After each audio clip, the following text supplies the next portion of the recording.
I don't know what happened. Cranky internet first thing in the morning.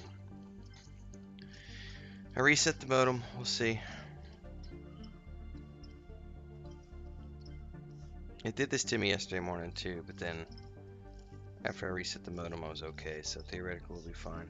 I never had to reset the modem once in 4 years in Mexico City. Never had to reset the modem once, but that's the difference between fiber optic and cable. Anyway, we're gonna try some Stellaris this morning.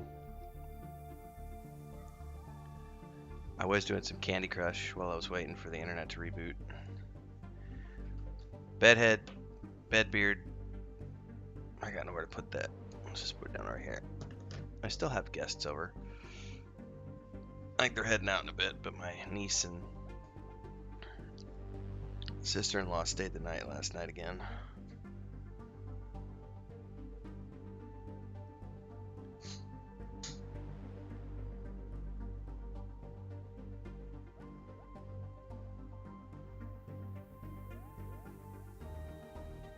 Man, there's a 4th booster for COVID. I've had 3.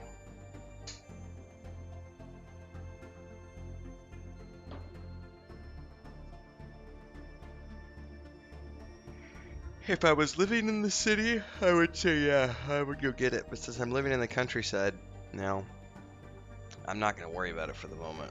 Plus, I don't even think they're offering it here yet. Like, as far as I'm aware, it's only for 50 and over, or the autoimmune compromised, which I am neither. Alright, I don't know a lot about this game. It looked interesting from the trailer that I watched. Did it not? It's supposed to show the game I'm playing. It didn't. Yeah, game title, Stellaris. There it goes. For some reason it hadn't updated. The music's pretty good.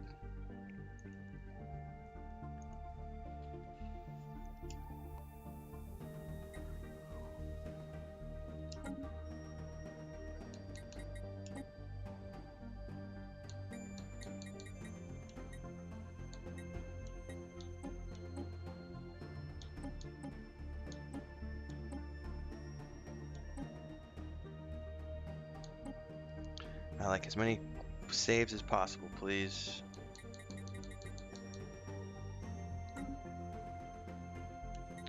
Well, what other settings are there? Controls, sound.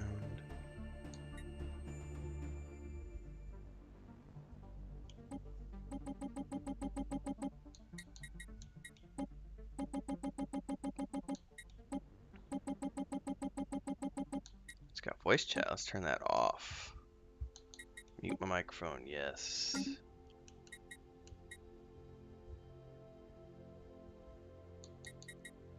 Let's go ahead and turn that sound all the way up for now as well. I may turn the sound back down.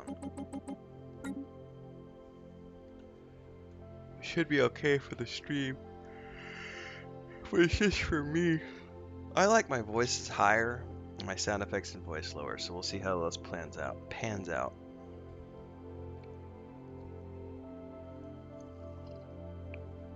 Oh, coffee.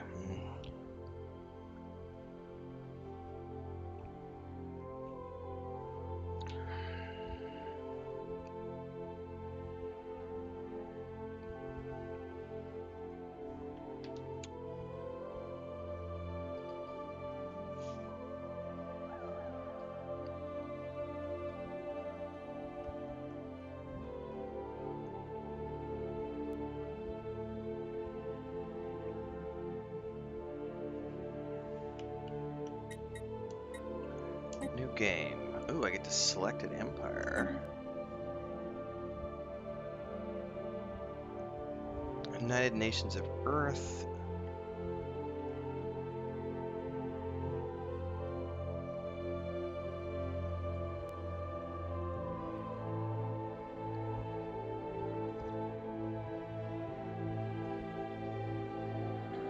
What does manage mean? Oh, hold up. We're going back. Yeah. Is there a tutorial?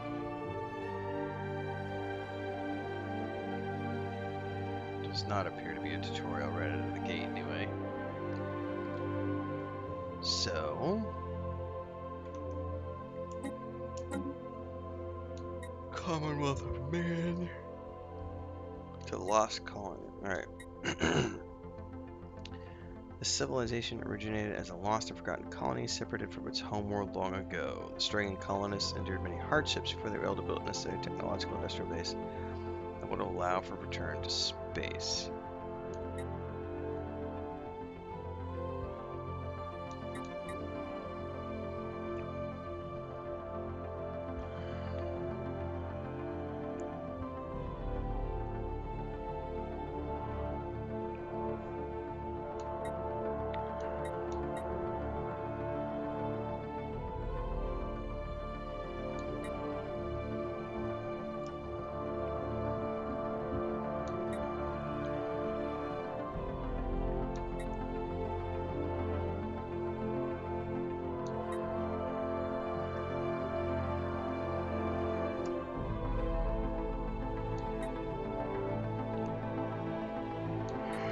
We got all sorts of different races. Let's just go with the United Nations Earth. However, I can tell you right now that I'm turning that music down.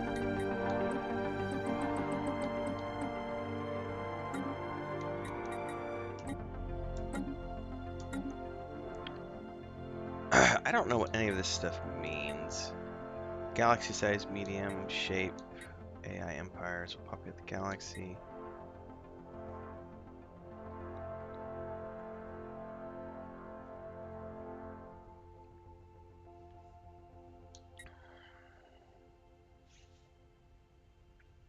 Fallen empires are ancient precursor civilizations that start with advanced technology and powerful fleets, but they are not allowed to expand or build new ships.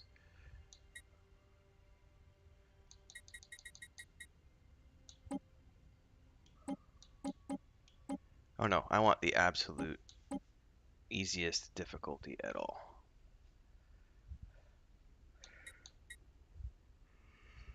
Excuse me.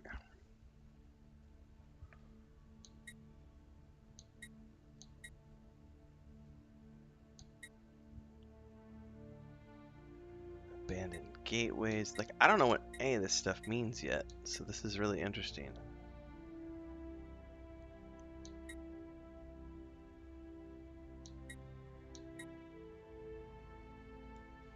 Okay, I think we're...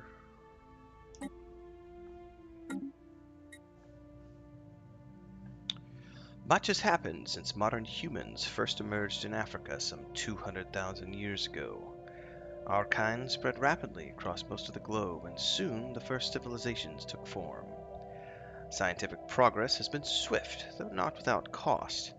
Wars claimed millions of lives even before the atom was tamed, and the turmoil of the 21st century saw the mandate of the United Nations gradually expanded in an effort to create stability. By the early 22nd century, the supranational organization had become a de facto world government.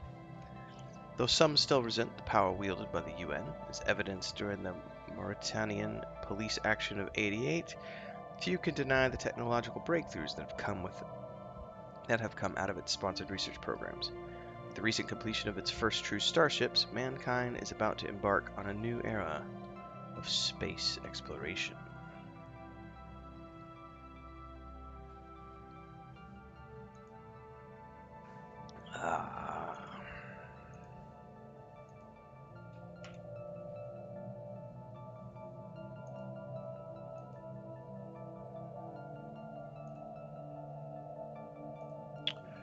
All right.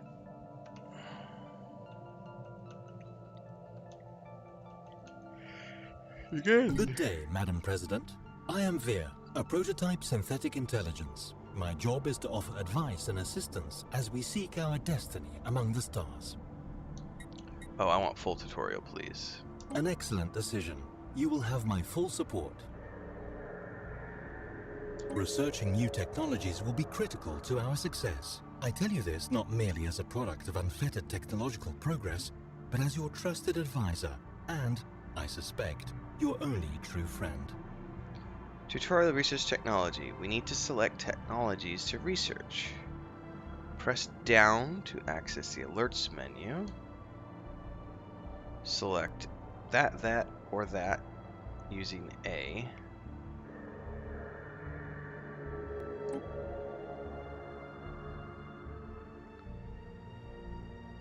The Alerts panel is where we will see all incoming notifications or points of interest. Whether you choose to address these alerts is entirely up to you.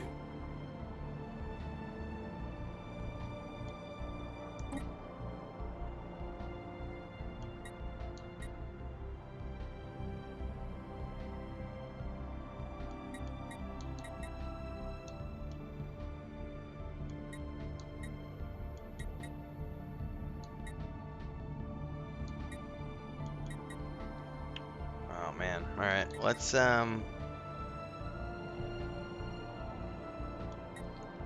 do society. The technology screen is where we will be directing our research efforts. Technologies are categorized into 3 different fields, with each field typically having 3 available research options.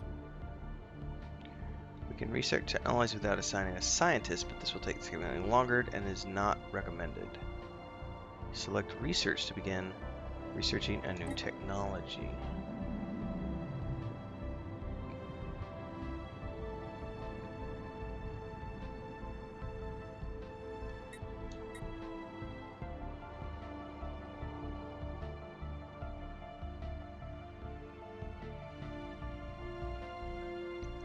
Let's do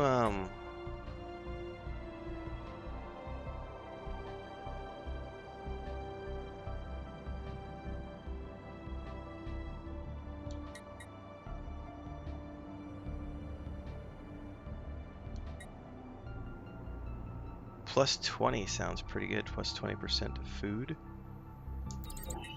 Okay.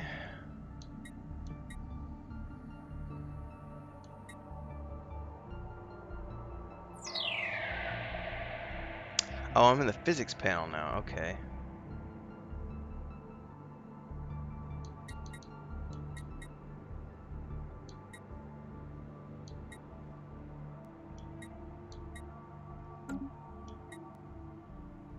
Engineering research. Well, let's get the minerals as well. Let's do research speed. Plus 5. I'll do physics research plus 20%. Alright. I have important information for you. Once these technologies are inevitably researched, we must ensure our continued progress by setting new challenges for our scientists. Okay. This game is Stellaris, I believe it's called. And also Good Morning. I never played it. It was on Game Pass, so I figured, what the hell.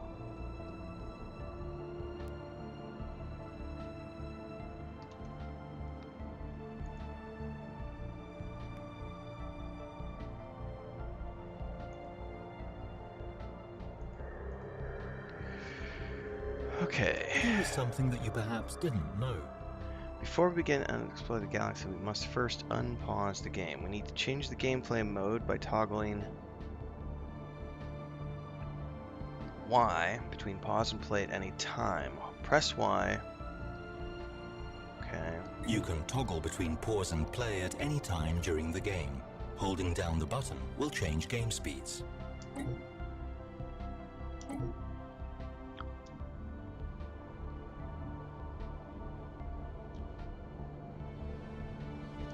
I have important information for you. You can speed up and slow down the passage of time, and don't be afraid to pause when the events become too hectic. You can control when the game auto-pauses in the settings menu. Your attention, please. Camera control isn't just for cinematographers. We need to master control of the camera before we master the universe.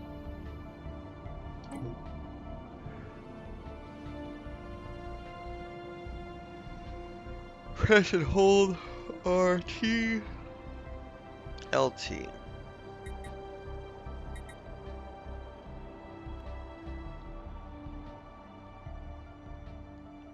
Oh, and then I can tilt.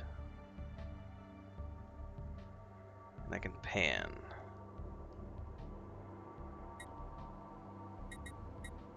Here is something that you perhaps didn't know. Building a star empire can be a daunting task. To help get things started, I will be providing instructional missions that cover the basic steps necessary to establish ourselves as a successful interstellar power. Okay.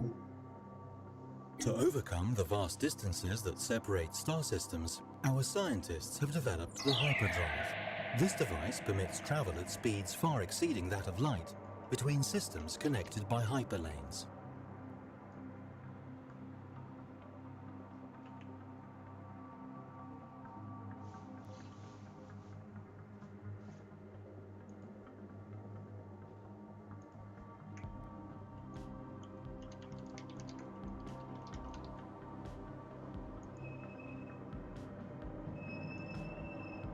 Okie dokie. Travel along hyperlane is extremely fast, but interstellar movement is restricted along paths of galactic hyperlane network. Safely entering hyperspace is only possible at the edge of a system beyond the destabilizing effects of a star's gravity well. It says press RS to open the galaxy map. You can toggle between galaxy and system maps at any time during the game. Okay. I have important information for you. Alright. Press the okay, on the D-pad plus right to access the outliner. The outliner is where we can view our planets, military fleets, civilian ships, and other assets owned by our empire. This is where you'll be commanding your ships through research, expansion, and war. Oh, so the outliner's on the right-hand side. Okay. Select a science ship.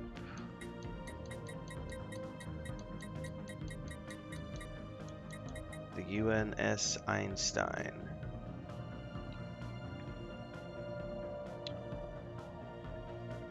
It's docked at Sol Station Starbase, which reduces its upkeep by 25%. Okay, we're going to select the ship. This is our science ship, which is used to survey astronomical objects such as planets in a star system. A planet needs to be surveyed in order to make its resources visible. Okay, surveying other planets may also discover ones that are habitable and ripe for future colonization. So does this count as a star, I'm assuming? Actions available, A.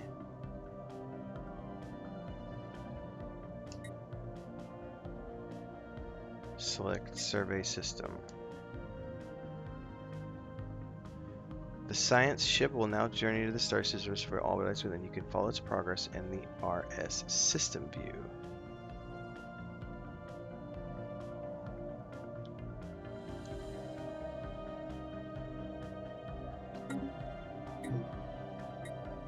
We have recovered artifacts from an ancient alien civilization on 14S1000. What we have learned from these artifacts is correct. The civilization was some sort of confederation that consisted of many different alien races.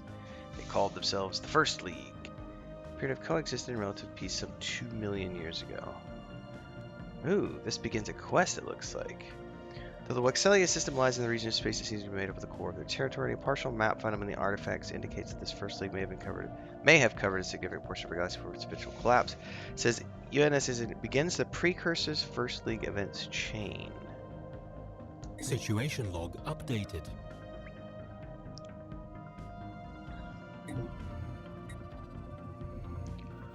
Human xenologists are practically following others to publish their takes on the recent findings of alien life. Okay.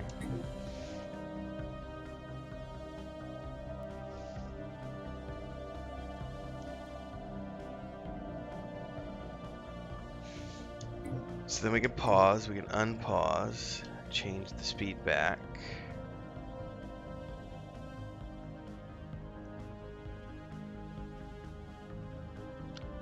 So now the ship is moving back, it looks like.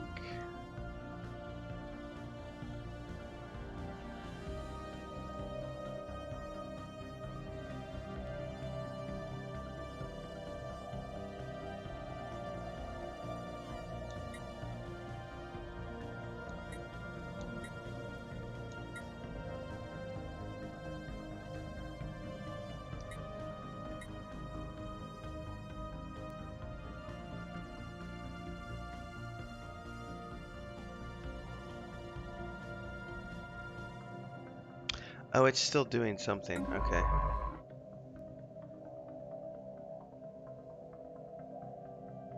Oh, I get it. So I can speed up here.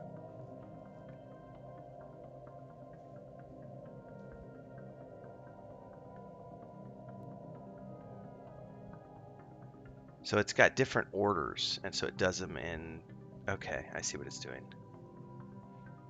Anomaly found. There are signs of activity by an ancient precursor civilization.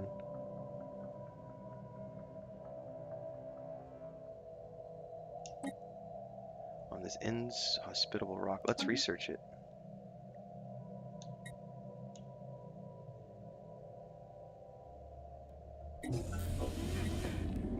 We now know without a doubt that a thriving biosphere is not something unique to Earth. Alright, let's do it. Situation log updated. Let's pause for a moment because I've got a couple of things down here. Okay, we're already doing that. We have enough unity to adopt a new tradition. The tradition screen displays the tradition trees available to our empire. A tradition tree must first be adopted before any traditions within it can be unlocked. Okay.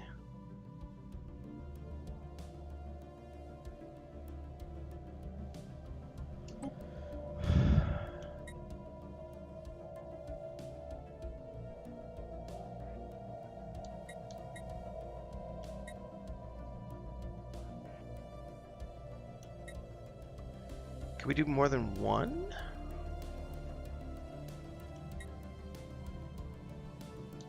Well, I'm going to start with expansions. Select. I have to adopt.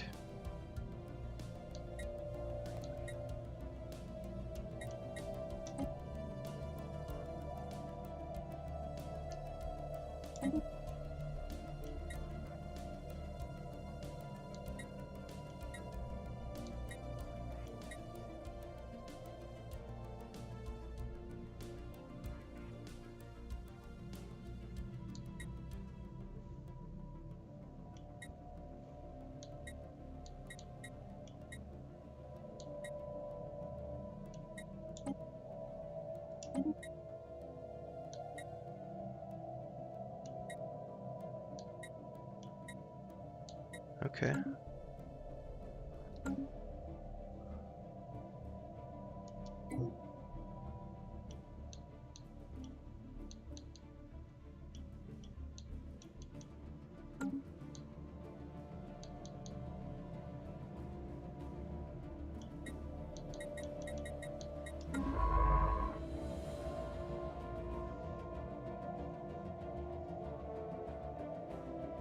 So we've got 10 orders left as we're researching here.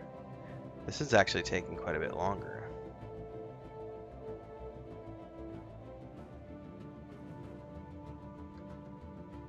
Which is groovy.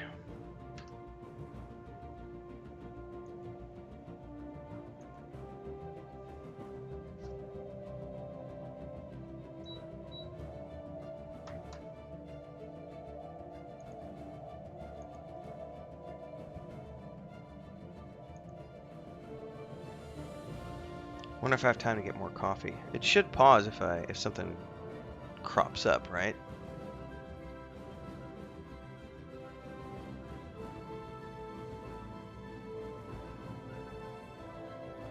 That's as far as I can zoom in on these.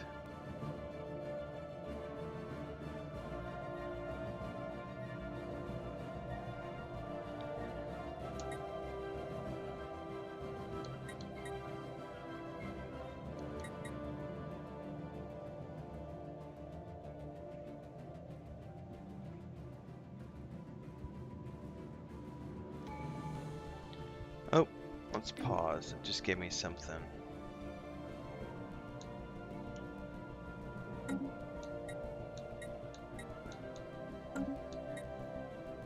Enough unity.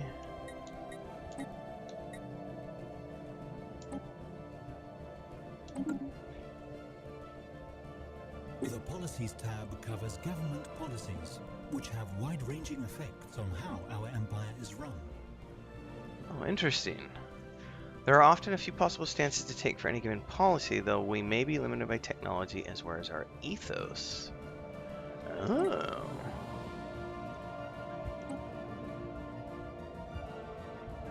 Oh, that's... Hold on. Go back. I lost the view. Alright, well, we can go back there at some point. Let's continue. I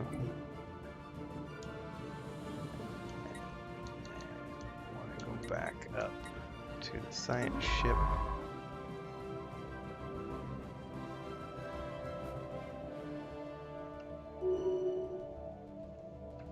Alright, other stuff just happened. Okay. A leader's gained a level. I don't need to actually...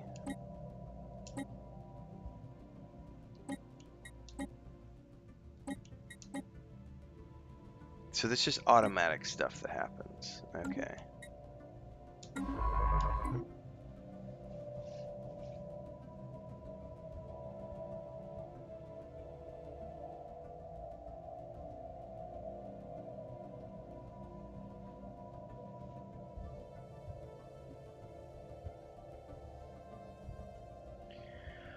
Well, this is kind of groovy because it's something that's kind of slow-paced enough I can maybe... Research complete. Quantum theory, exploring the mediation of new research.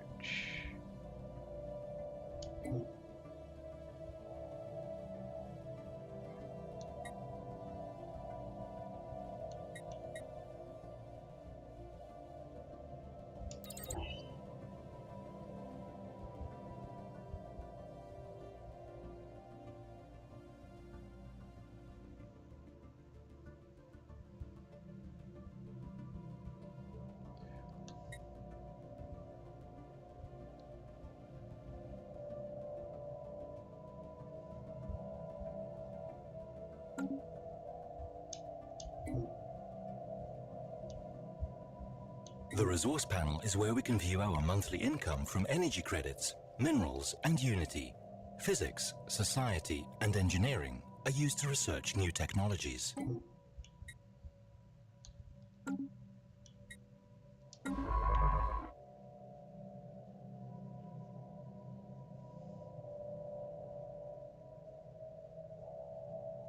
Research complete.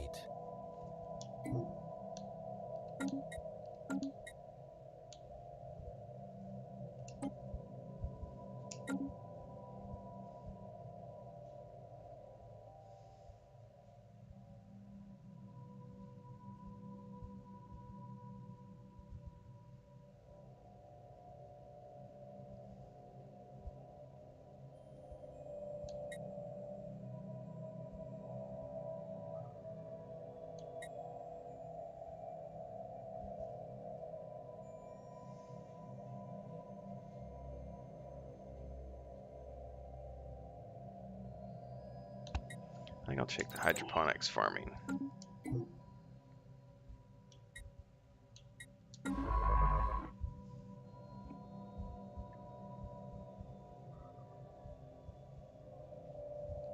Oh, I can immediately go between the two here?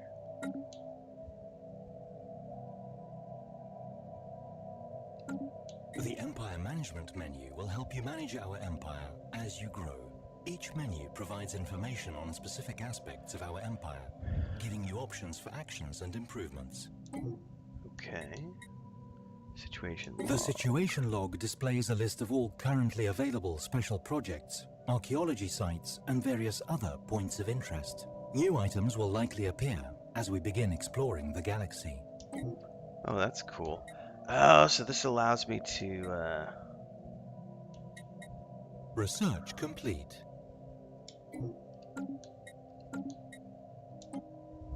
Okay.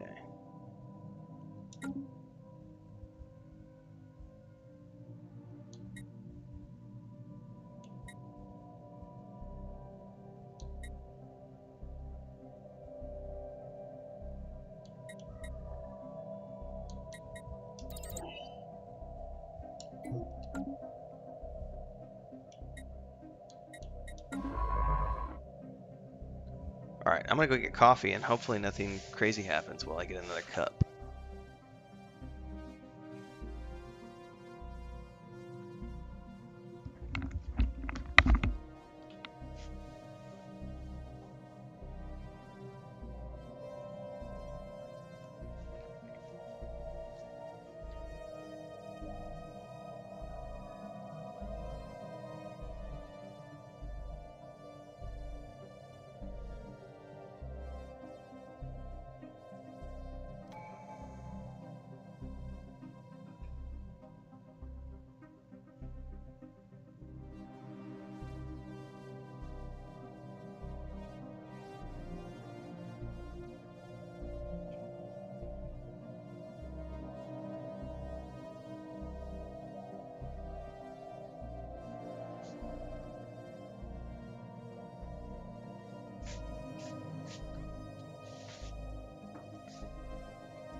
What do I got here?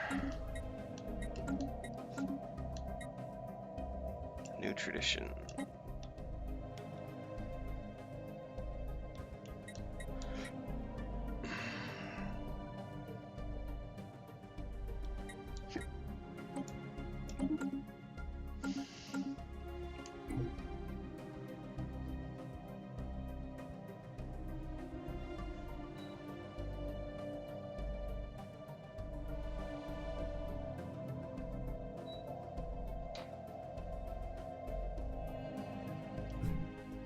Oh, I could totally go into the system. I didn't even think about that.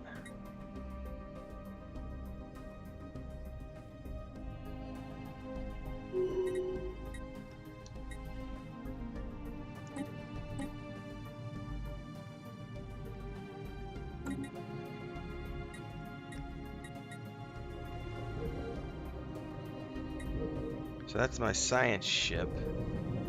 Oh wow, you can go all the way in. I'll be damned. I didn't know you could do that.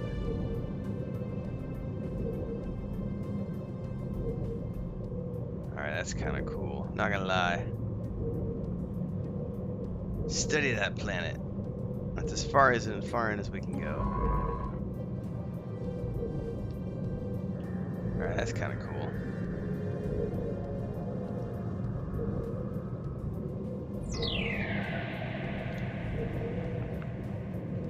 About to finish this tier of investigation. It's got another 10 orders though, it says.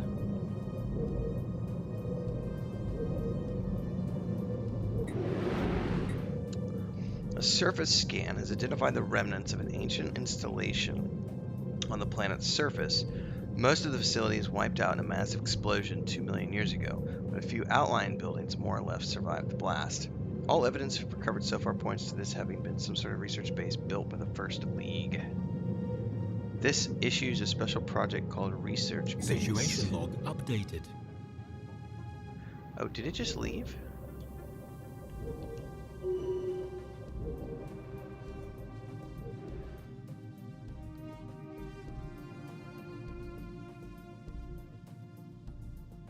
Oh, so it's off surveying the different planets in this. Oh, how cool is that? All right, hold up.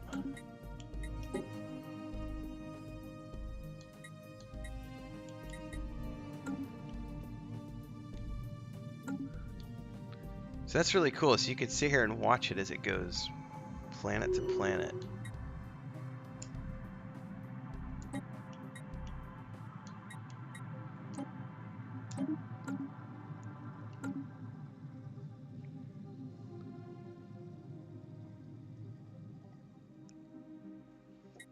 So the projects it has are based on how many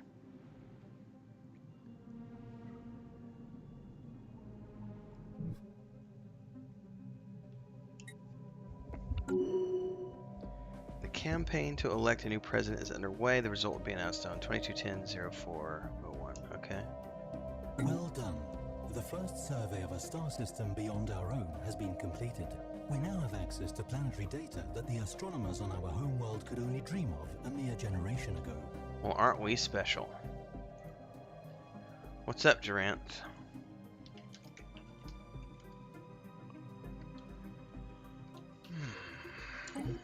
Wexelia system has been fully surveyed. Now that we have begun exploring our neighboring stars, it might be time to extend our reach. A starbase can be built around stars in surveyed systems to expand our borders, allowing us to claim new regions of space. With future technologies, starbases can be upgraded to produce ships or other resources.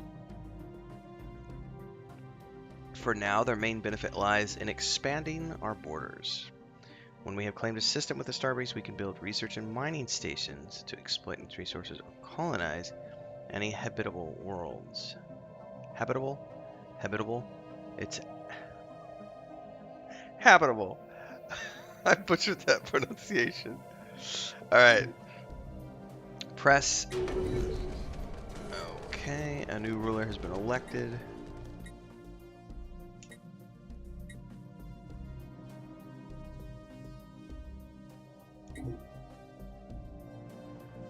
Let's pause.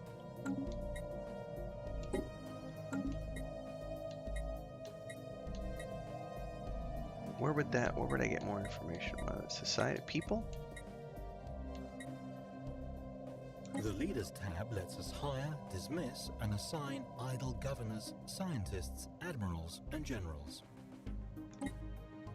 Alright, well, we don't need any of those yet. Fleets and ships, Galactic Community, Federation.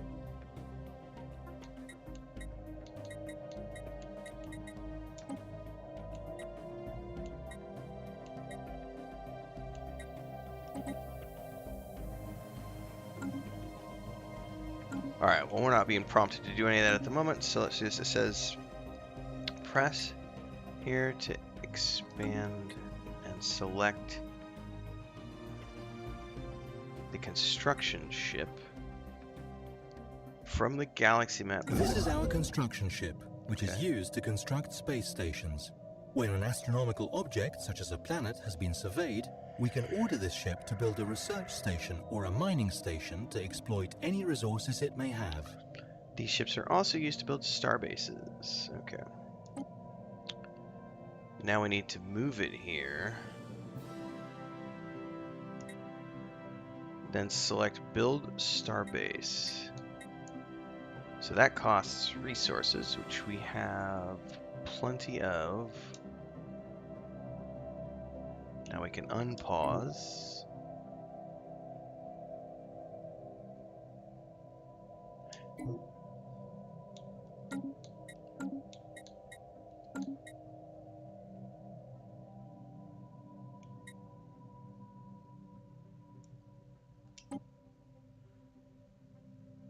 Ooh, he's an explorer. That's good. I don't have a scientist. Minus 25%.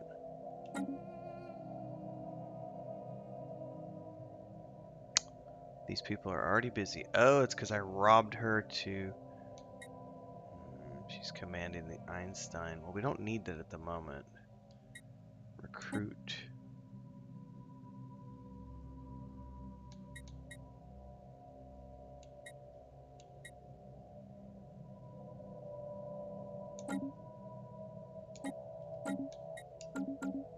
There we go. Alright, it's better than nothing. Alright, unpause. Excelia. Construction ship is traveling through hyperspace. It's now here.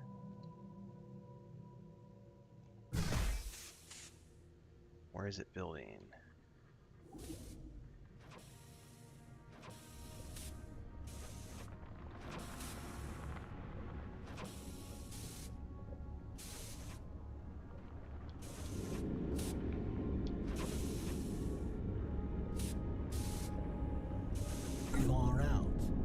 Far out, The frontiers of our domain now lie. Construction complete.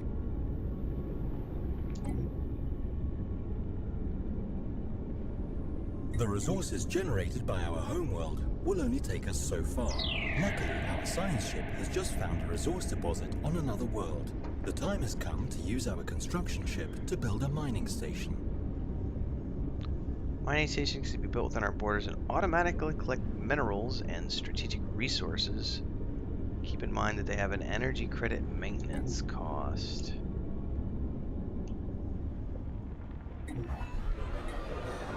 A new faction has been gaining traction in the eternal political landscape. Led by scientist Shaurya Sharma, they call themselves the Individual Choice Party. A gruntled faction is a source of trouble, but one that approves of the government's actions could be useful.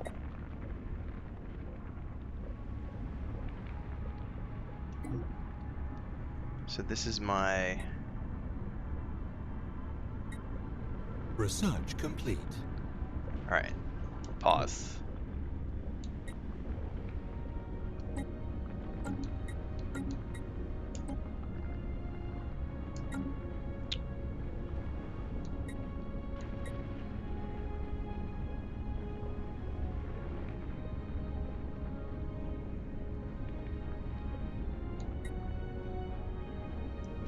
Off-world trade companies.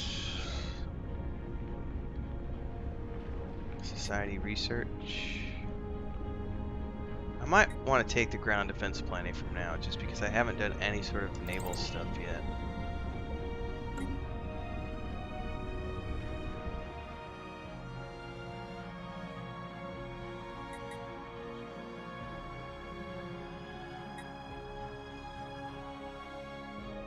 This is our system's starbase. These upgradable stations mark star system ownership and are most often tasked with producing all types of ships. They can be specialized into a variety of functions through modules and buildings and tend to be the last line of defense against enemy fleets in a system. Okay. Starbases can be captured by attacking them. Once we've colonized more planets, we can manage our trade routes via the Starbase interface. Holy crap, this game is complex. Well, I don't want to upgrade quite yet, because I haven't gotten a tutorial for it, and I don't want to waste points. Oh yeah, our border's totally expanded. That's cool.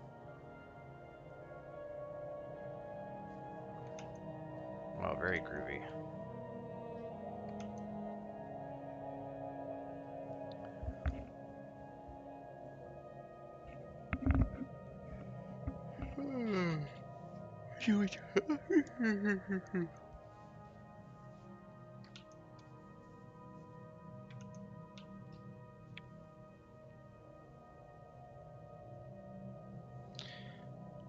Alright. Before a mineral or energy credits deposit can be collected, a mining station needs to be built. Access the outliner. Select a construction ship. Within the cursor,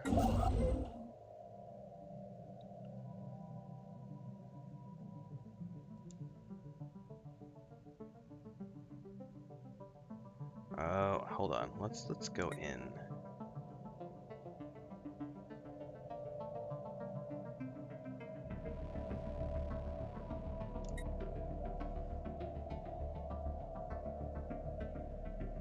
It costs a chunk.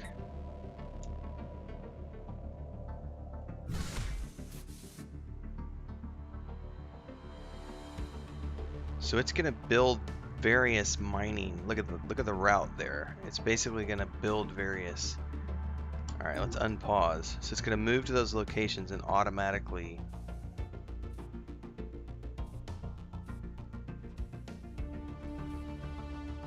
That's really cool. Research complete. All right, pause. Okay, new research, please.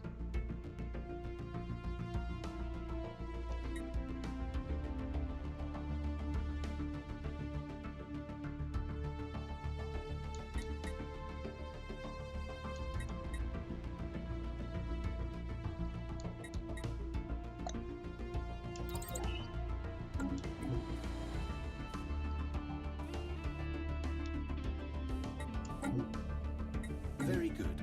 The new mining station is operational, and it has already begun gathering resources for processing. So now it's moving off to build the next one. It's gonna build 4 of them, it looks like. Surveyed worlds sometimes possess unique properties that make them valuable objects of research. These physics, society, or engineering resources can be collected by a research station. My programming strongly compels me to compel you to build one. Research stations can only be built within our borders and have an upkeep cost in energy credits. Well, he's currently building mining, so...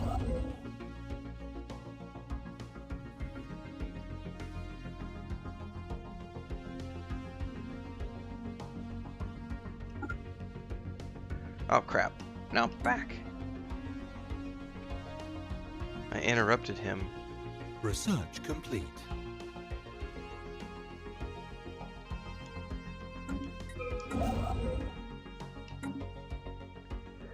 Hang on.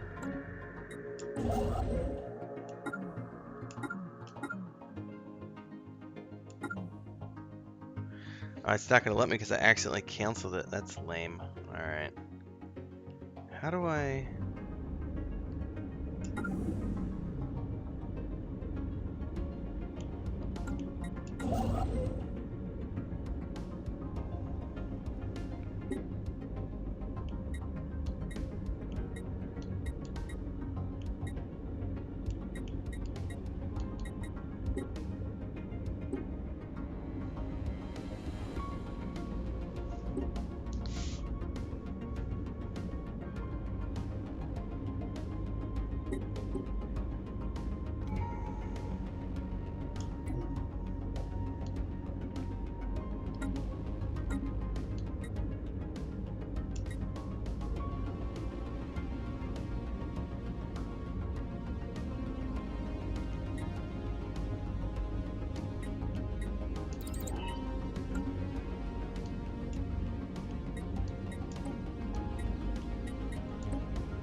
Ascension perk available. What does this mean?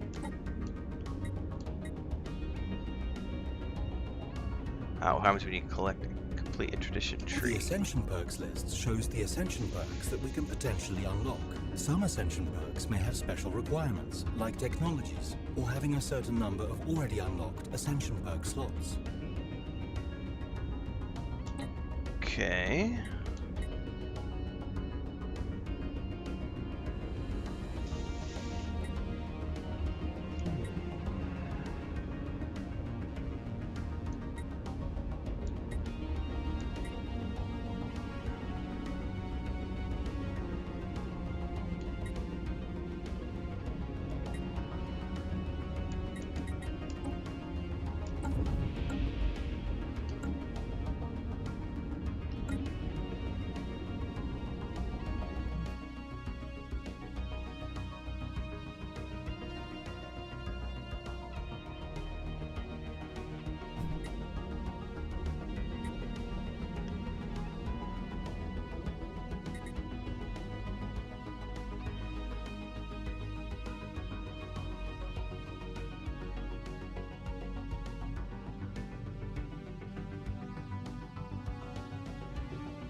Well, I probably want...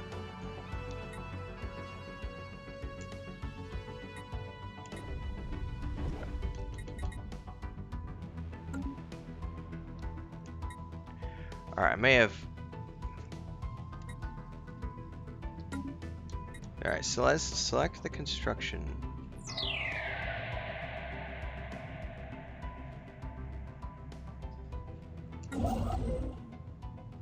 With the cursor, select physics, engineering, or society research, which would be this one, right?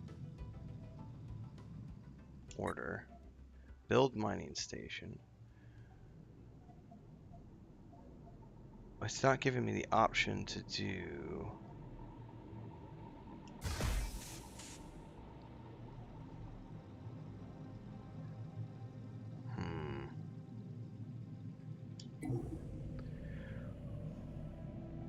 I may have herped somehow.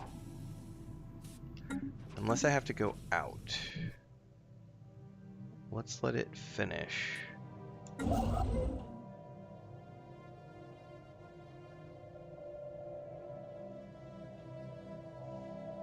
Construction complete. Alright. Aha! Here we go. Build research stations.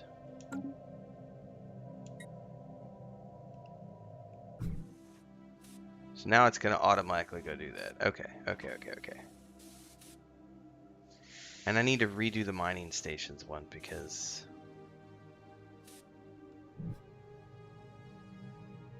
Our new research station is online and its science staff. Construction complete.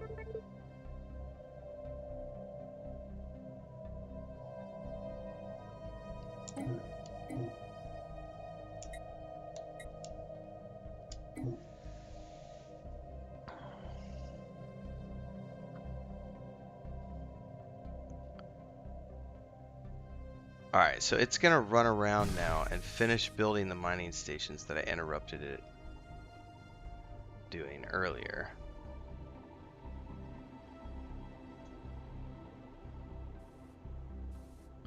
And there is a quest here. Complete.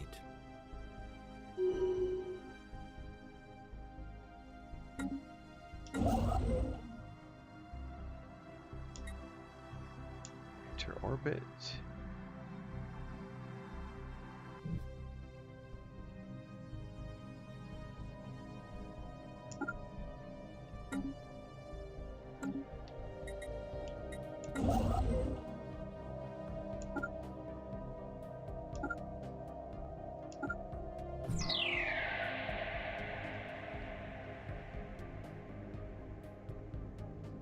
Has it built all the mining stations it can? It kind of looks like it, other than what's over here.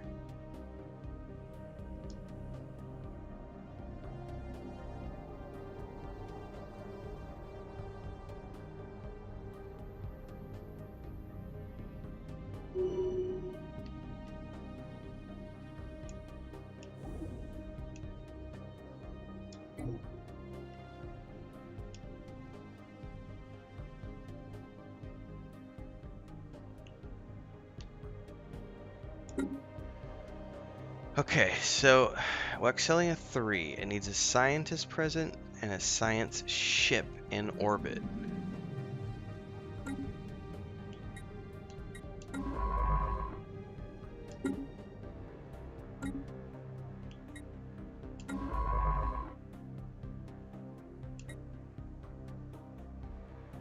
Research project.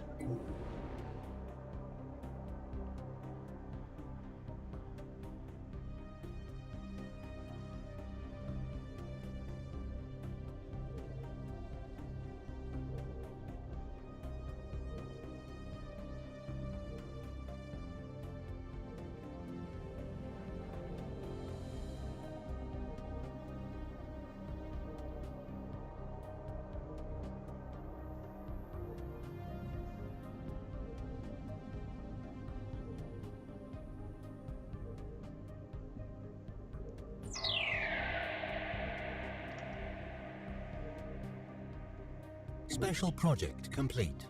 The archaeological expedition we sent to Waxelia 3 has returned. Very little remained of the First League research station, but judging by its isolated location, we suspect that it was of a dangerous nature, possibly involving dimensional travel or advanced bioweapons. A recovered data disk from the Academy of Sciences has offered some insights into how the scientific community of the First League was organizing. Well, how cool is that?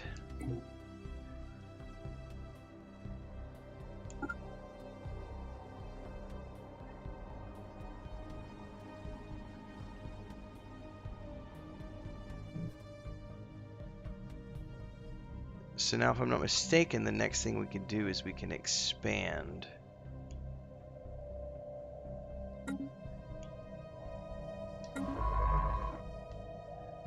can send it here. Explore system.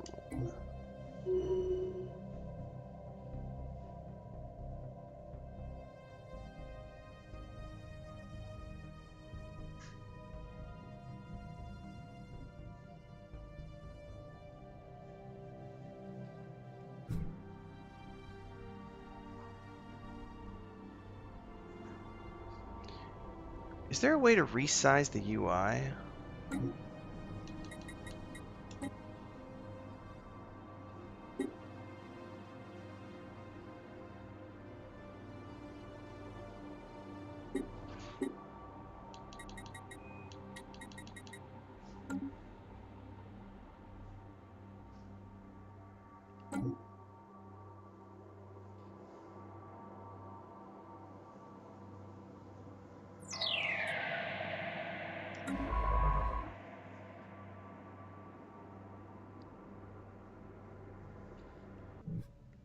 Wait, is she not survey system?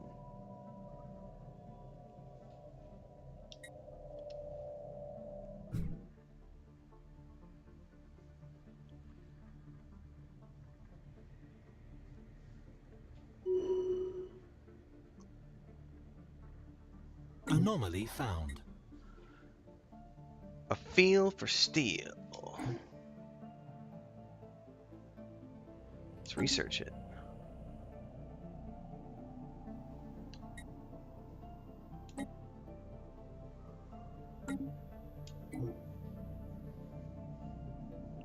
Oh, which then stops their Research progress. complete.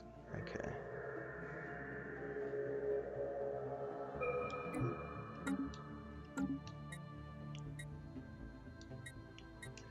Anomaly. You're researching it now.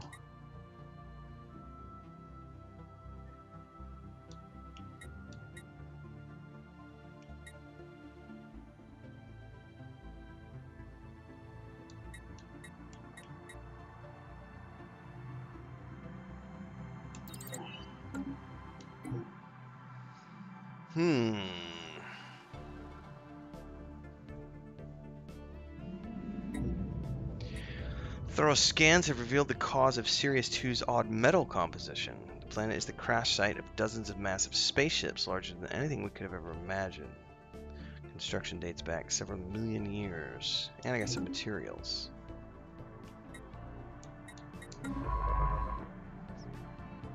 Continuing to survey.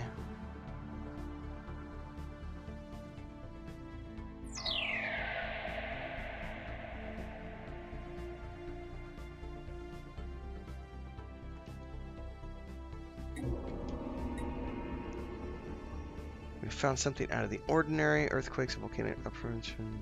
Okay.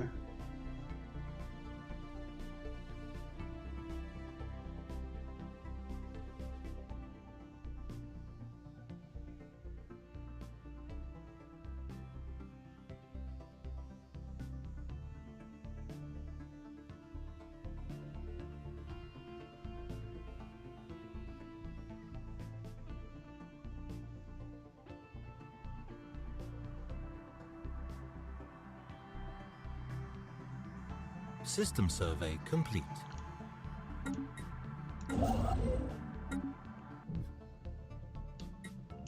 We're going to send a construction ship here, and I want to build a starbase outpost.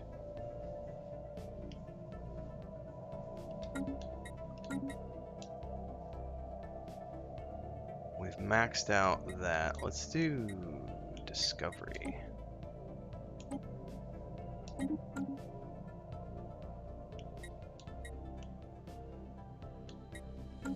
Alright, we need some more. Need some more juice.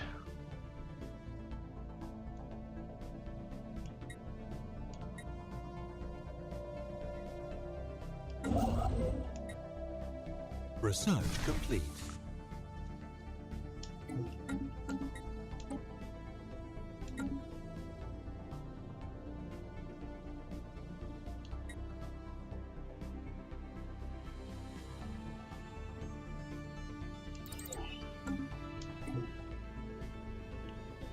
Construction complete. Okay.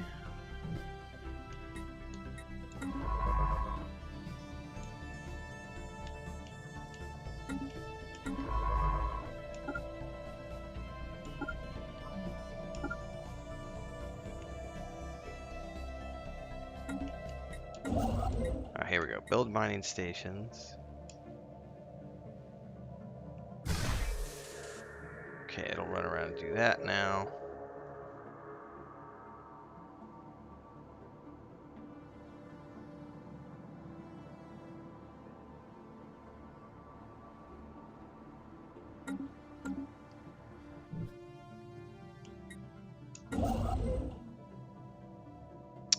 Oh, I canceled its order. My bad.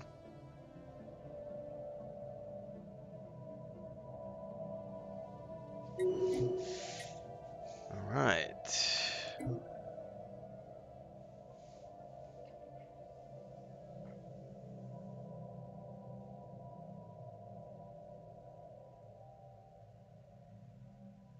Construction complete.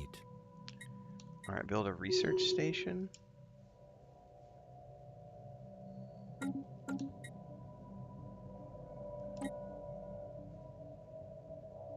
Can I vote? Alright, hold up, pause. Ruling from Earth.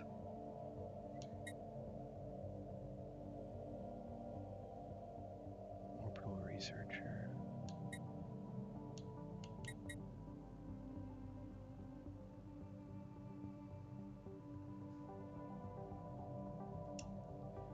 We'll support him.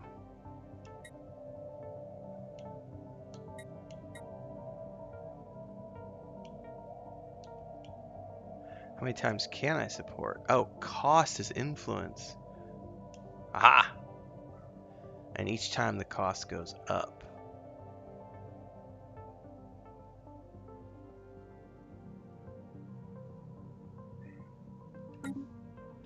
Gotcha.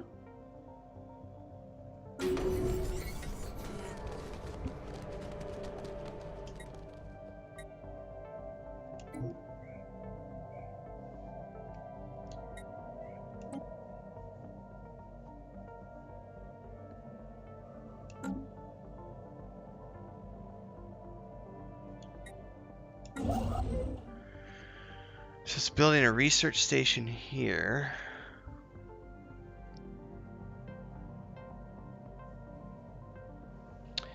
So I guess while Construction complete. Okay. Now what it hasn't done.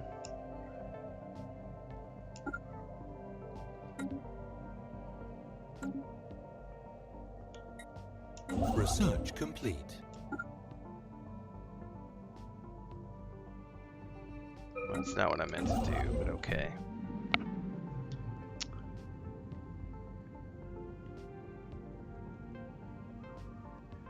One is our research station.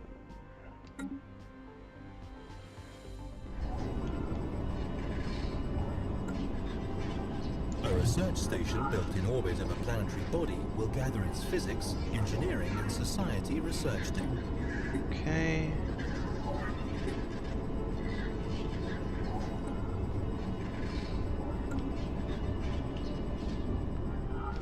Where's the space station we built?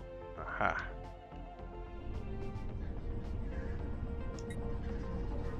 This is where we can upgrade.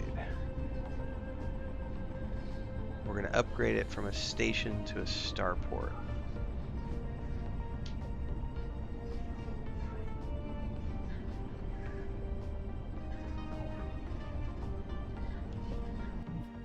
And I want to do it in the next place too.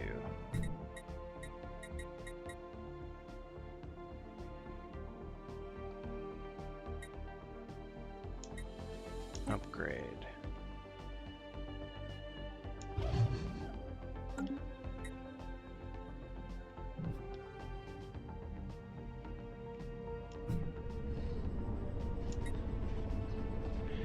Do the visuals change when it updates to a starport?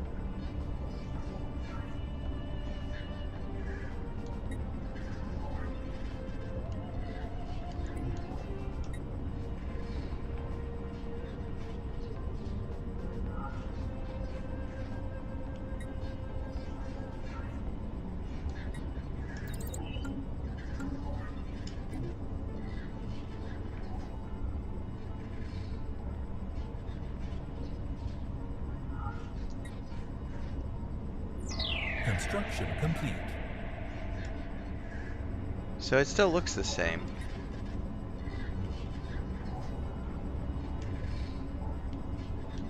Aha! So now I can install... okay.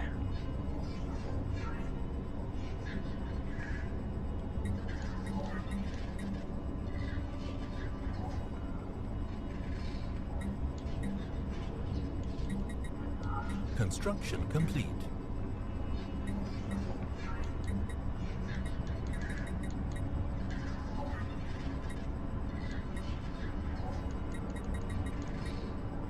Support the growth of our Navy. Research complete.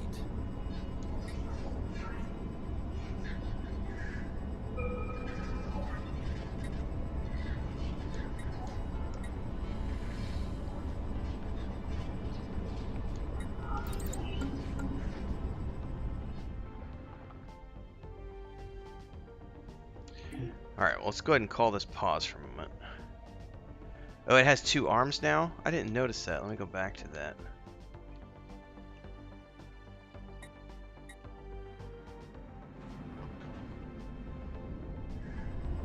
I just didn't pan the camera. Ruby. We need Starhold technology to get it to the next level.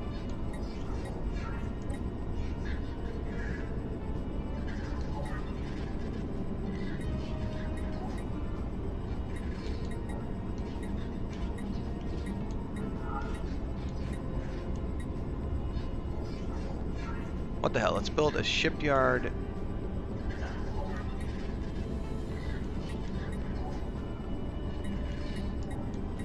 And an anchorage.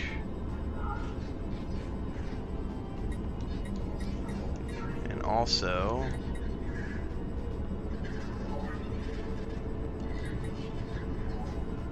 crew quarters.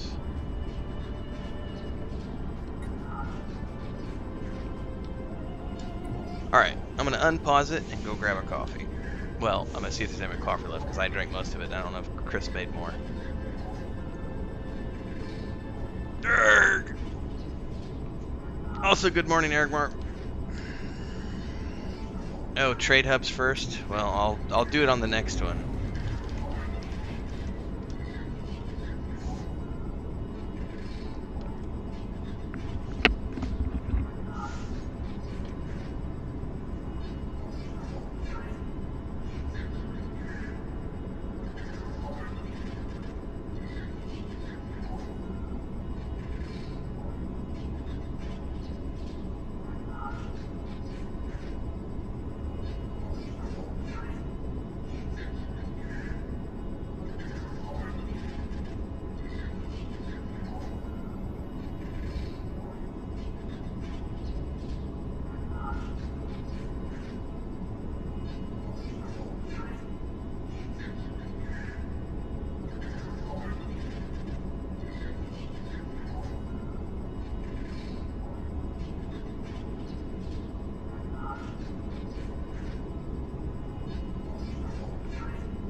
Oh, we had an event pop up. What's going on here? Where's the elves? Space elves.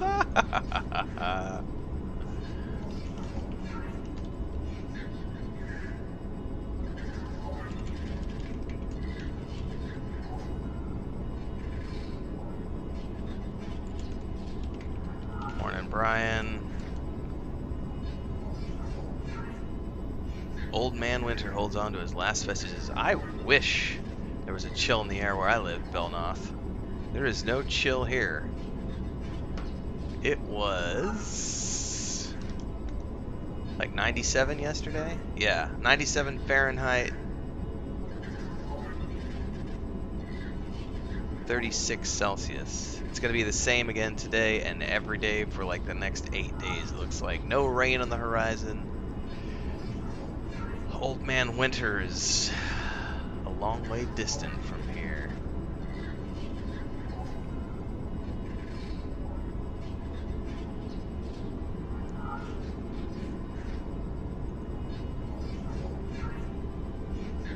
So, I was just playing with the cats.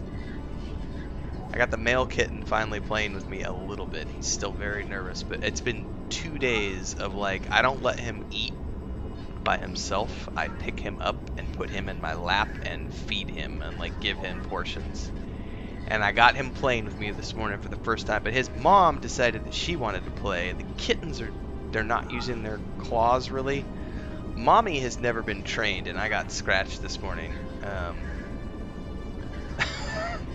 Not her fault. She just got a little rough. All right, hold up before I go back here. I gotta answer some YouTube comments. Because sure enough, my EverQuest post yesterday has ruffled some feathers. It is a tongue-in-cheek satire post, but also some people, we have some of the P99 crowd who are like, yeah, EverQuest.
Oh, I just had good fun with it because that video was literally after Nathan and I had a talk the other night.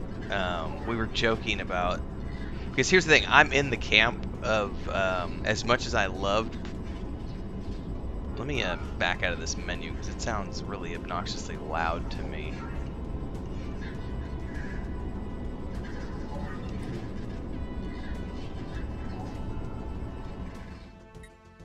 That's why. It's because I was zoomed in on that. So, the I'm in the same camp of, as much as I love the Planes of Power expansion, the books, the instant teleportation books, it took a huge chunk of the game away from me. Same thing when they introduced the shards in Pantheon. I was devastated when they introduced the shards to Pantheon because not Pantheon, I'm sorry, Vanguard, not Pantheon. Let me rephrase that. In Vanguard, before they instituted the shards, you had to use your own horse, and you could get these mount stations and stuff, but then they introduced, because you had caravans in Vanguard. Caravans were an amazing system of, you know, put your friends in a group and you could kind of travel together and gain experience even when you're offline. If you're within a certain radius, it was really cool, and you could set up bind points for your caravans. But the thing I loved was the world was huge and it was hard to get around, and you needed ships and boats and everything else that were player constructed. And when they got rid of those, it made Vanguard such a small world, and I didn't like the shard system at all. But you know, you just deal with it at that point. But yeah, I did not like the introduction of the teleportation books in EverQuest, which is why I can make fun of it, because I am in the crowd of people who will complain about certain things about EverQuest. Like, yeah, I wish it was that way, because back when I was a kid, I used to walk uphill both ways in the snow to school, and I loved every minute of it.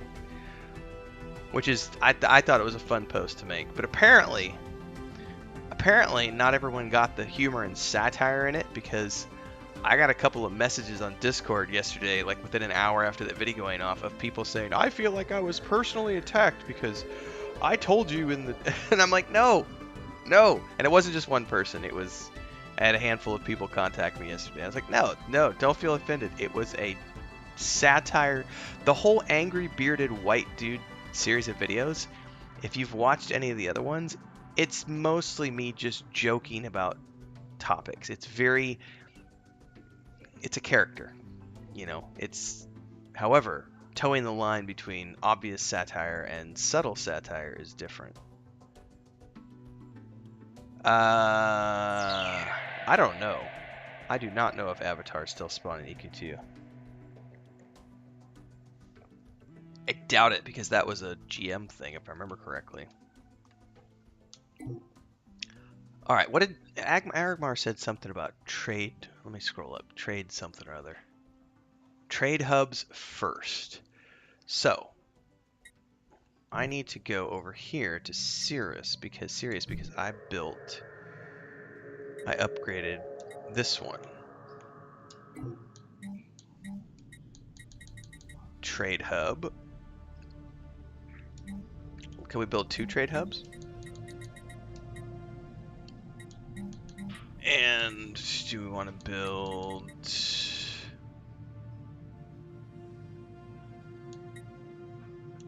resource silo? Sure, why not?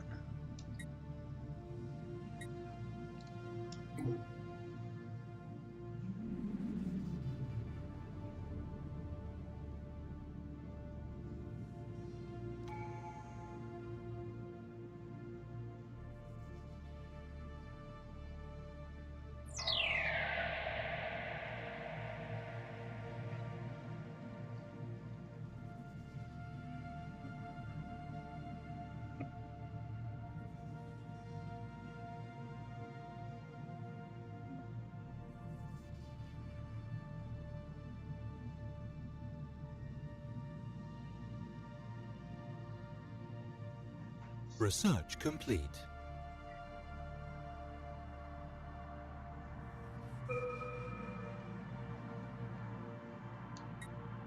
Construction complete.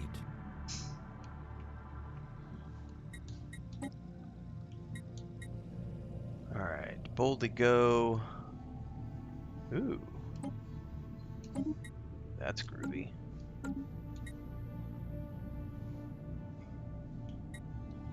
Off-road trading company. Yes, please.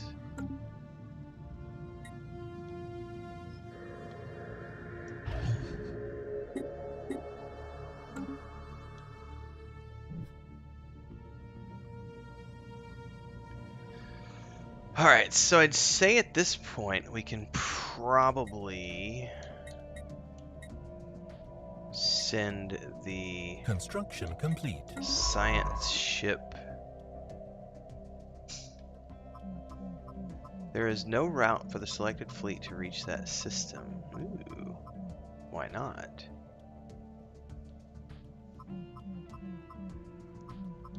That's interesting. Let's go down here to this one. Explore system.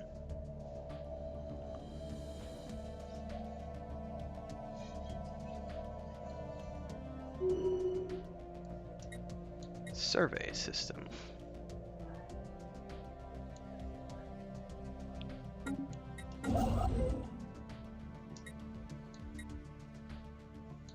Let's go build. It's not. I have to wait for it to be fully surveyed. Okay.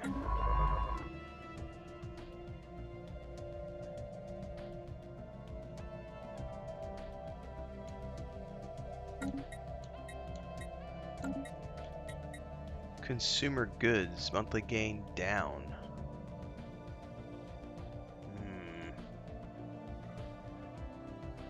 Buildings, civilian industries, buildings on the surface of colonized planets. I haven't found a colonized planet yet. Research complete. We may want to consider building a second science ship. This would double the speed at which we can survey our galactic neighborhood. Good idea, bro. Let's pause for a moment.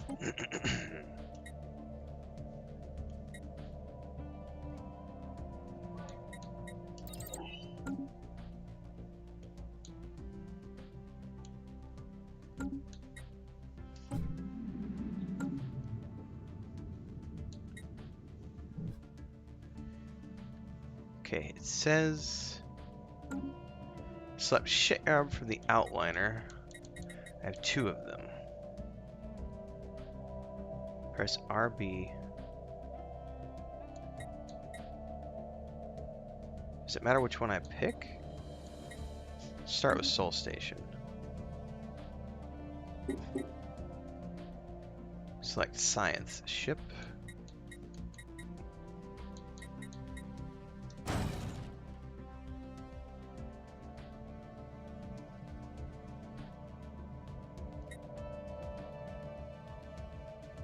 Alright, now we can unpause.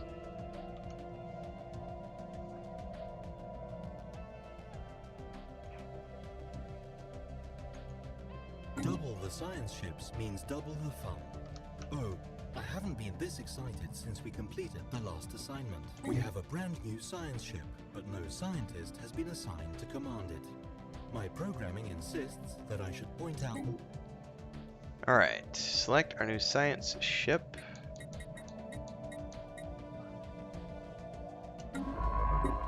Manage, select recruit leader.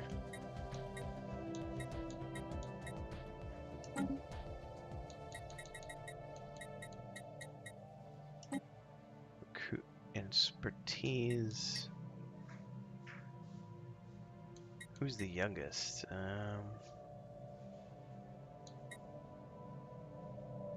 Actually, I kind of want the research particles probably. Let's do this person. Good. The scientist has assumed command of our new science ship and can now be sent off at our leisure to explore new systems and or meet some grisly fate. Or meet some Did grisly you know? fate. Using the outliner is the only way to select our fleet space. Let's select something in our home system using the radial menu. Move the cursor over any owned system. Press and hold X.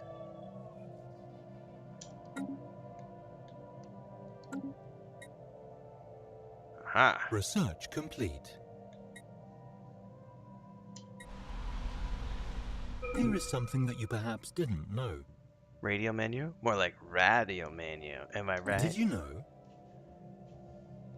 Let me show you how to plan your science ship's future missions.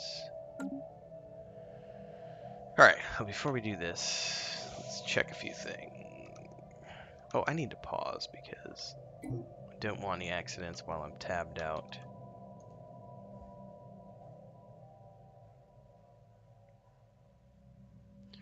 It'll happen sometimes, Sparrow. Yeah, I didn't go to bed till, I forget. It was late. Hold on, I gotta check my messages. My brother sent me a long voice message.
I'm testing this Stellaris. It was part of Games Pass, Brian. So or Steven, sorry. Um, so I've been playing around with it this morning just to check it out. I downloaded No Man's Sky last night. Never played it, but I read a bunch of reviews. I guess the patch they did, everyone's saying that it turned No Man's Sky into Firefly. They're like, you can play like Han Solo or Captain Mal, and you could be a smuggler now with your spaceship, and you can have. So I was like, you know what? I had never been compelled to try No Man's Sky until I read all the patch updates from yesterday, and then I was like, oh shit, I'm downloading No Man's Sky because I want to become a space pirate. But I already had this one downloaded from, because they're both on Games Pass, so I figured I'd give this one a shot this morning. It's interesting. Anyway, let me properly say, Sparrow. So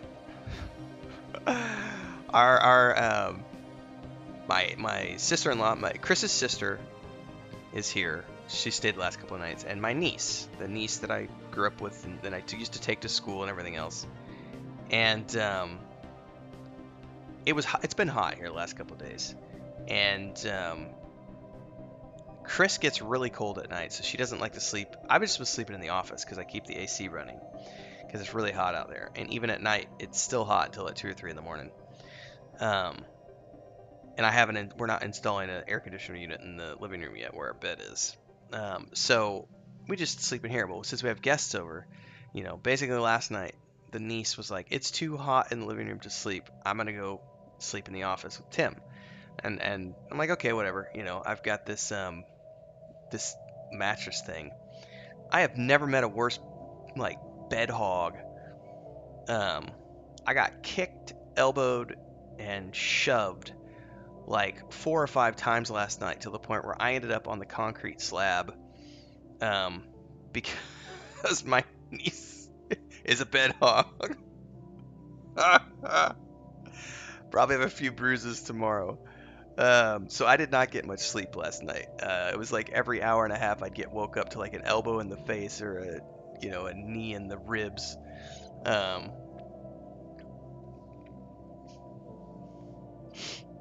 Insomnia is not a fun thing though. I deal with insomnia a lot, Sparrow. Like just a lot. And it's not. Chris is always like, "Are you stressed?" It's like, it's not stress. My brain just doesn't shut off sometimes. It's gotten worse as I've gotten older. Just ideas and pontificating and planning and creative stuff, and it's very rarely stress that keeps me up. It's usually just the brain won't shut off and I just can't stop thinking about whatever it is. And yeah. I've tried Eve a couple of times, Steven, and I can never play it long term.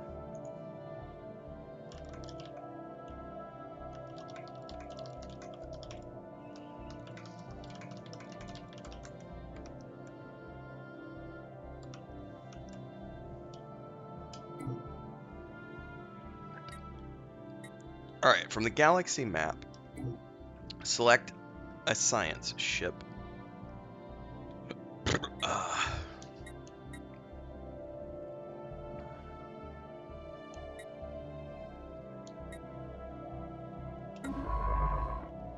Put it over an unsurveyed system.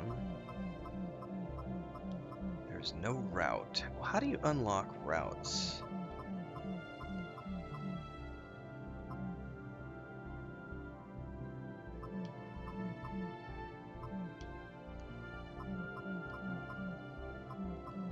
Oh, it shows me. I'm herping and derping. Like, it literally shows me what routes are available.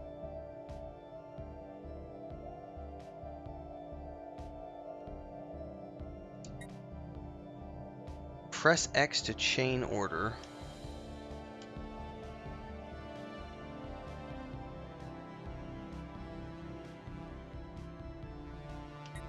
Select survey system. Use L to move the cursor back over any other unsurveyed system. Press X to chain order. Survey system. and so on. Your science ship will now survey each system in turn and report its findings back to you. Oh, that's cool.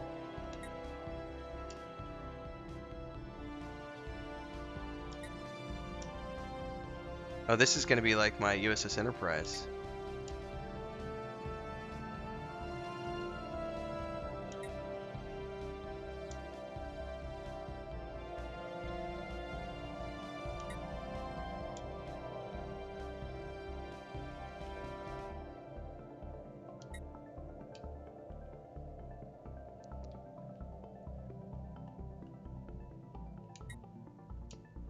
Oh, no, it's going to do all sorts of stuff. How do I...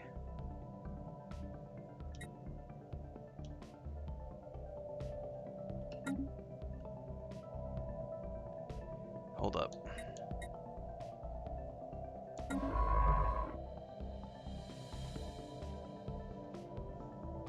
How do I manage? Aha! Stop. Aha! That's better. Alright, now I need to redo that. Okay. Survey.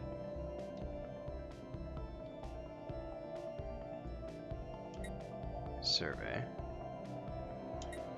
Survey. Survey. Alright, let's leave it at that one. Could I have a moment of your time? As an astute observer may already have noticed, habitable planets are divided into a number of districts and have multiple building slots. Districts provide jobs which produce basic resources, while planetary buildings provide jobs which produce services or refined goods. Okay, more building slots have been unlocked as the number of pops increases. Our homeworld already has several districts.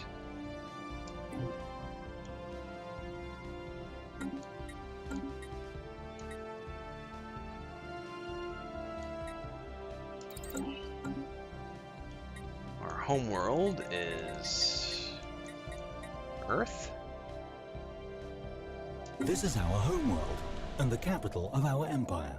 The planet's summary screen, which we are currently looking at, provides an overview of the planet's important statistics and allows us to set a designation if desired, as well as the option to automate the planet.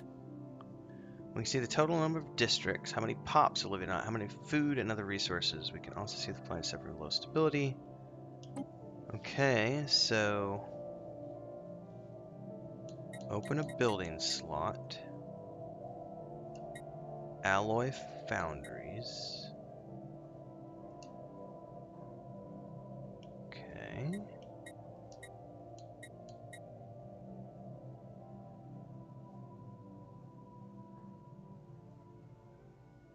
Planet deficit is -10.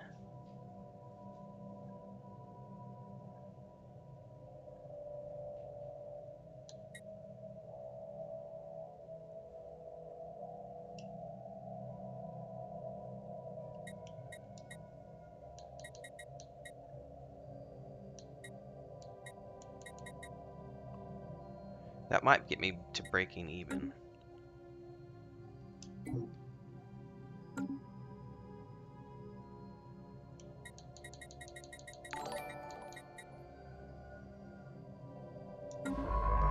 So that ship is off surveying. Aha! That's kind of cool. So I can send off multiple ships. Okay, have I done anything here? Build mining stations.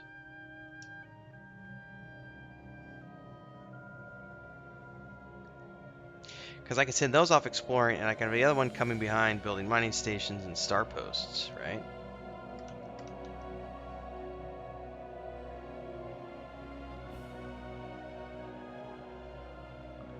If there's no elves, it's crap!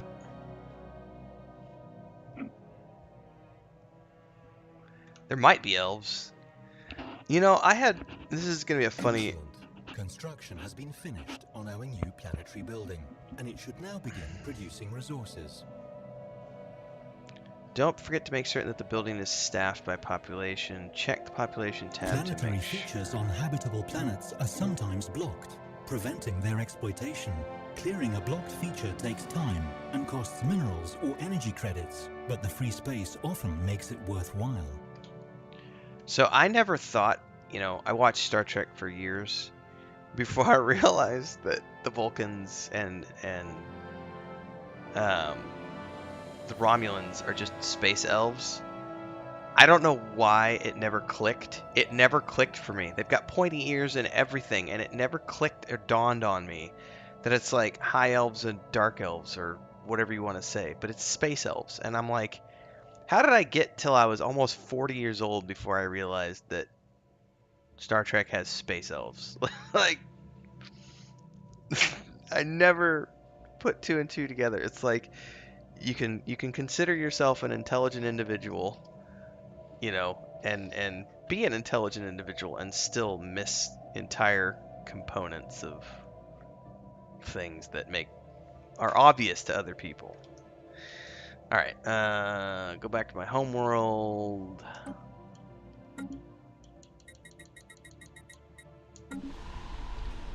Planetary features. Select one of the blockers.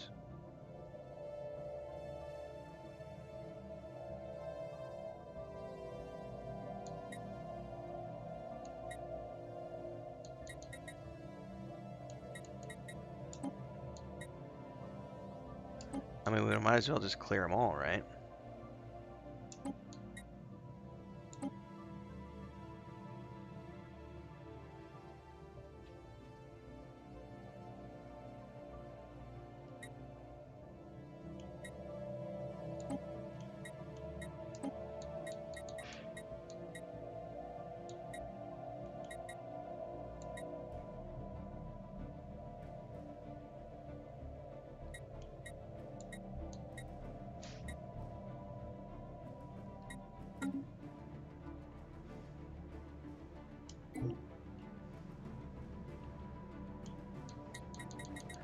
Alright, my construction ship isn't doing anything.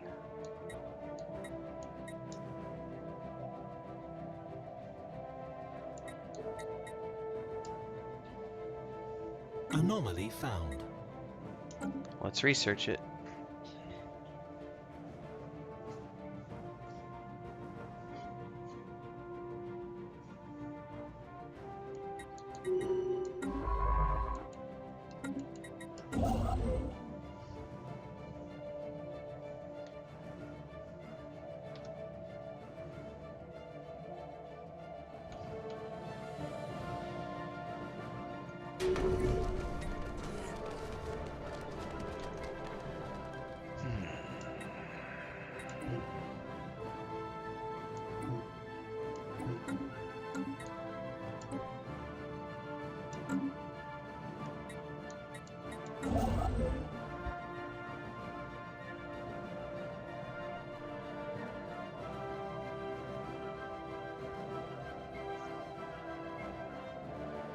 Construction complete. I can't do anything there until the science ship has finished. Research complete. Yes, did you know? Oh crap. I skipped something. There was a tutorial that I accidentally clicked through. Upgrade starbases. Secure borders by upgrading the starbase.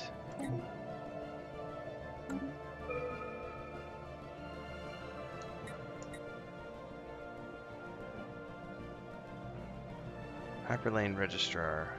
Yes, please.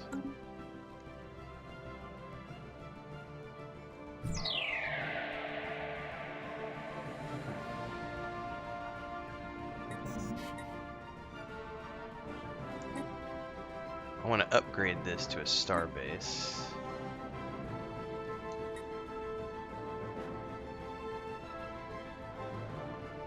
Via the market screen, we can buy and sell resources. At first, this is merely an internal market, but if enough empires establish contact, I expect they might form some sort of galactic market. Huh.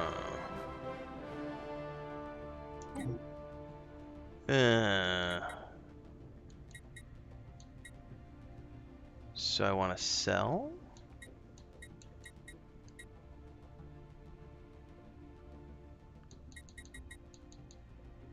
But I can only sell it for energy?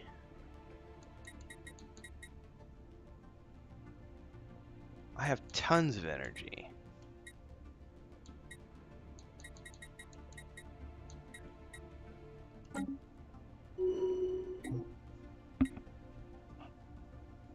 Situation log updated.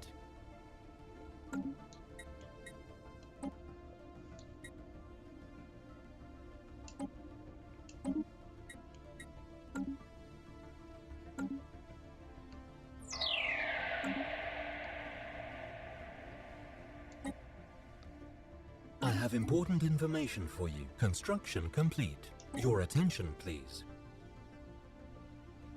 Okay, specialize it into an anchorage.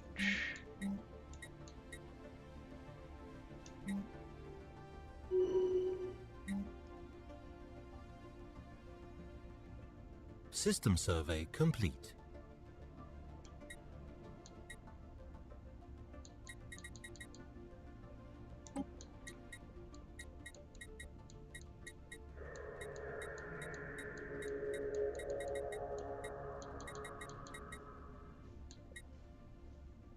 Evading hostile fleet. Science ship has encountered a hostile alien vessel and Pyrocon is currently attempting to evade them. Run away!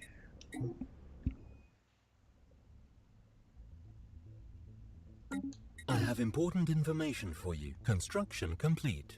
We should now be ready to extend our great civilization to a second world. This will require the construction of a colony ship. Okay. Let's pause everything here, because I got multiple stuff going on.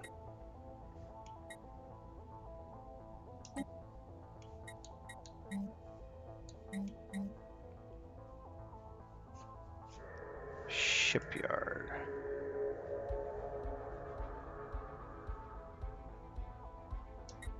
So I did some stuff ahead of its schedule because I already have 2 shipyards built. But for the tutorial, I actually have to... Nah, whatever.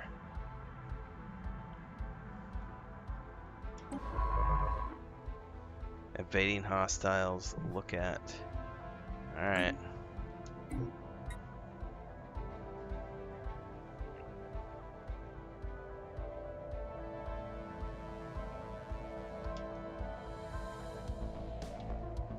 Music's pretty good. It's a lot like Eve. Ooh, that's a good question, Sparrow. Klingons are dwarves. I don't know though. I think Klingons might be more like ogres.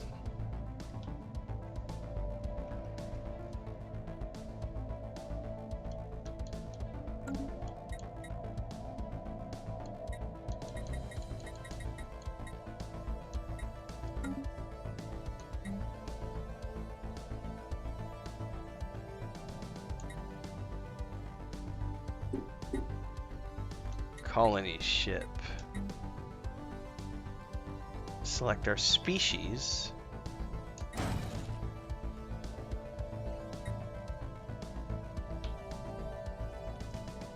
Spock is a half-elf. Orcs?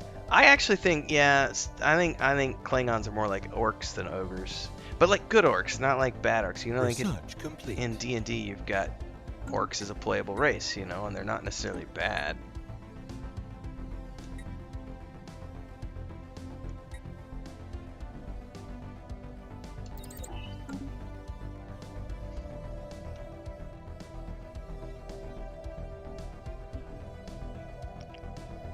Spock as a half-elf.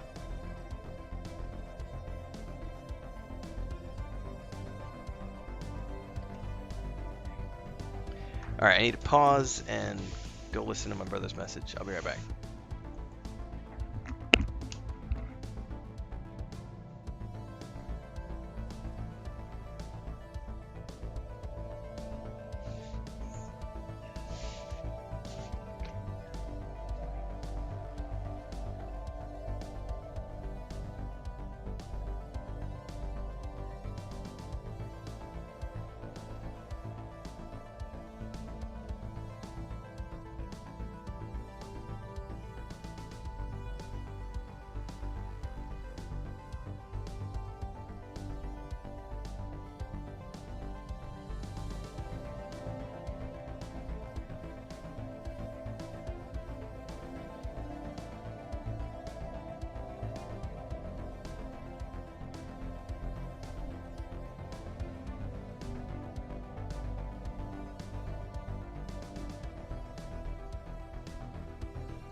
Got breakfast is being cooked right now by my sister, by Chris and her sister.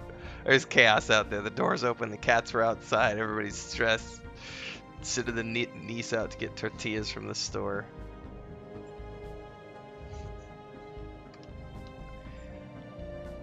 I would also like to point out that right now, I was just answering a comment on my thread yesterday from on that video that I pushed out yesterday about why your EverQuest nostalgia is killing the industry. Again, satire post, tongue-in-cheek, and I've got somebody on there who's like, let me go read his comments. This is the kind of stuff that, these are the exact type of people I was talking about when Nathan and I were having our discussion that inspired me to make the video. Let me go pull it up.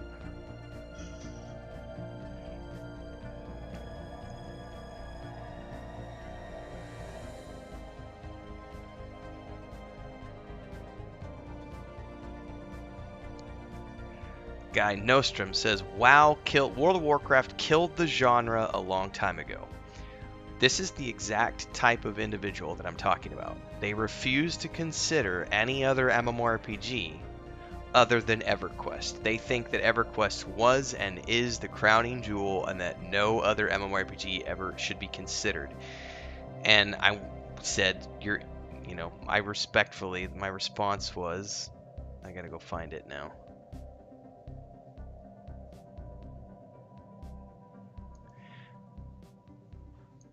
WoW killed the genre a long time ago, and I said we're going to have to agree to disagree on that one because World of Warcraft moved the MMORPG genre forward in a ton of interesting and innovative ways. Even if we don't, me as an individual, I don't necessarily like World of Warcraft that much. I've played it on and off, but you cannot ignore the innovations that Blizzard brought to the generation of MMORPGs that came after World of Warcraft, because World of Warcraft was very much MMORPGs 2.0. And this guy Nostrum says, I really can't think of a single innovation that World of Warcraft was responsible for. And these are the kind of comments that blow my mind. And this is what Nathan and I were talking about. And my reply to him was, I can think of at least 10 things off the top of my head without even needing to do any research. Blizzard moved the industry forward in many, many different ways. So, just off the top of my head, without even thinking really quick, dungeon finders. For better or for worse, dungeon finders or matchmaking systems came about as a result of World of Warcraft, and that's one. Cross-server compatibility, being able to group up with people on different servers. Blizzard. Hands down. Server infrastructure. Blizzard. This is infrastructure that went on to be used by many, many other companies beyond that. I could go on. The point is, this is exactly why I made that video. There is a section in the description text, Sparrow, that says satire, but people often don't scroll down. It's all good. It says, P.S. Satire is a form of humor, is what I say in the description text. But a lot of people skip over that because they're like, you're talking smack about my favorite MMO. EverQuest is like one of my favorite MMORPGs as well. But it's sparking conversation, which is good, and controversy is always good for channel views.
Hang on, I gotta go. There's a whole bunch of comments that I didn't realize because they weren't showing up in my comments track. I gotta go answer these.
Yes, that's exactly what Nathan and I were talking about the other night. Sparrow was specifically he was talking about the people in P99 who want to shit all over what Pantheon is building because they don't want Pantheon to innovate. They want Pantheon to be EverQuest 1 with a different skin.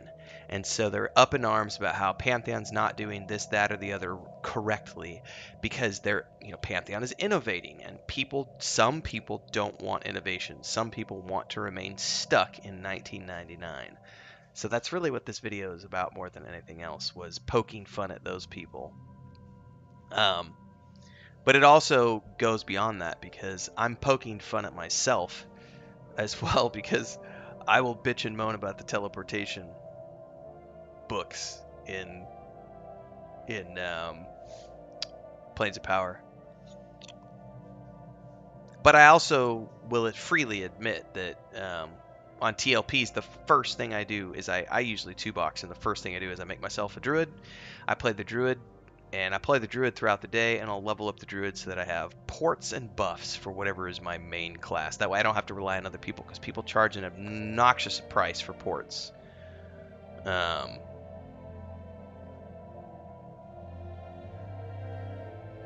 It's just bounty's one of which people, because I talked about like 10 things there, Sparrow. Sorry. I like most MMORPGs too. There's been a handful I didn't care for. Guild Wars 2 I couldn't get into, and I loved. What are you doing in here? I see you. I see you, little girl. You're running across my. I loved Guild Wars 1.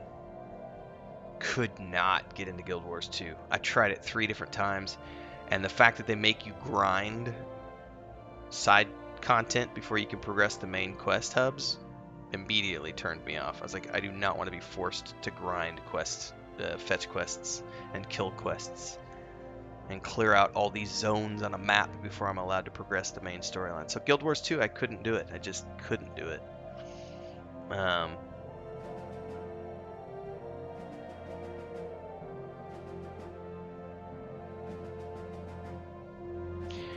Well, I think we've talked about this on the Looking for More show, Sparrow, which is if EverQuest 3 was just, or not even EverQuest 3, if they would let someone have the source code and the rights to do it, and someone were to remake classic EverQuest with modern graphics, right? If someone would do that, there would be a minimum of 100,000 people who would play that game, because that's what that's why we have so many people going back to the TLP servers. People want that original. There are some people. There is enough of an audience. It's not going to be millions, but it's going to be 100,000 people. There will be 100,000 people who will go pay to play a classic EverQuest experience with modern graphics. And by classic, I don't mean TLP. I mean doing it Project 99 style, where you go back and you've got that old school, you know, no hand holding. People would play that. I'd play it in a heartbeat. I still wouldn't call it as good as Lord of the Rings Online. I wouldn't think that it's as good as Star Wars: The Old Republic, but I would still enjoy the hell out of it and call it one of the top 5 games ever made. I do love P99. There are aspects of it that I don't care for. If I'm playing by myself, but I don't ever play by myself. Whenever I do P99, I'm playing it with a group of people. So you don't have to worry about teleports and everything else. And I love my enchanter on that server. You know what, Sparrow? Don't. I'm not gonna do it. Not gonna do it. You're too busy. I'm too busy. But there is this thing in the back of my mind going, you know what? Me, you, Bounty, maybe Nathan. Nathan's always too busy as well. But if he's going full time, we should next time we're all together, we need to, if Nathan's going full time, and we could make it work, I would love, especially because all of us are streaming. I would love to set up some sort of a P99 static group that meets once a week and plays regularly. I would totally do that. I would absolutely do that.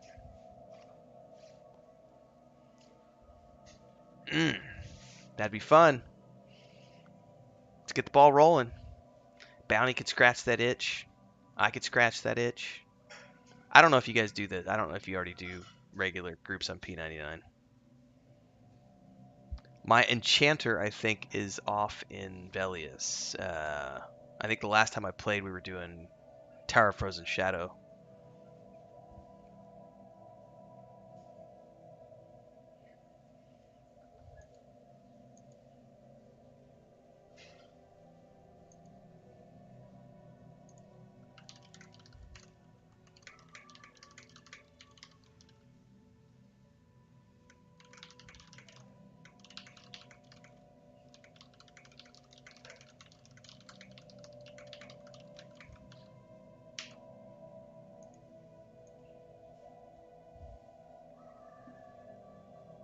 Oh, this guy won't stop. This is hilarious. He has to be right on the internet, which is fine for me. I get free clicks and views and money.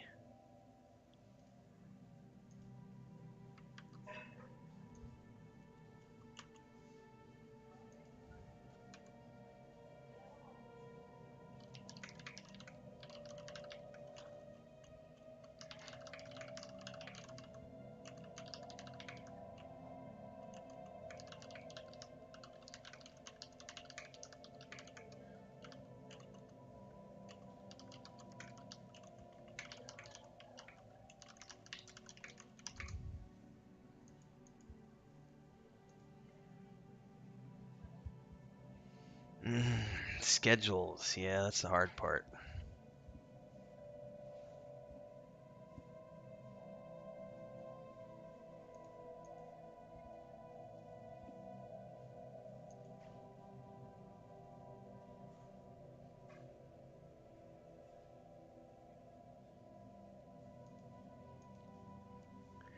All right, what am I doing here? Oh, my controller turned off.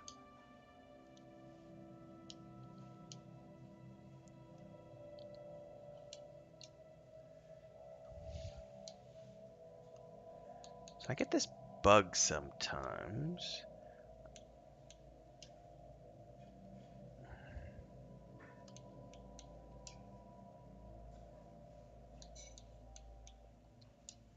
I need to close the app and reopen the app.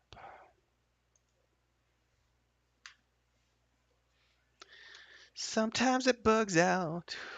It does this with the MLB game too, where the buttons don't want to work. I'm not actually switching. I'm going back to Stellaris. Sometimes you have to redo the...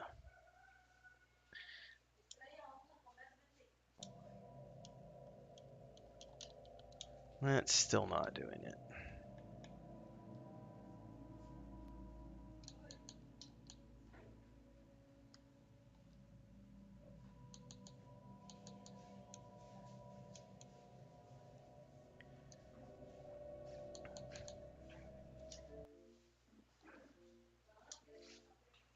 We'll restart it completely and see if that solves the bug. Sometimes it bugs out when because I'm doing it through the app, so I'm streaming it, so it'll freak out about the buttons sometimes won't work. You have to restart the game or switch out to another game.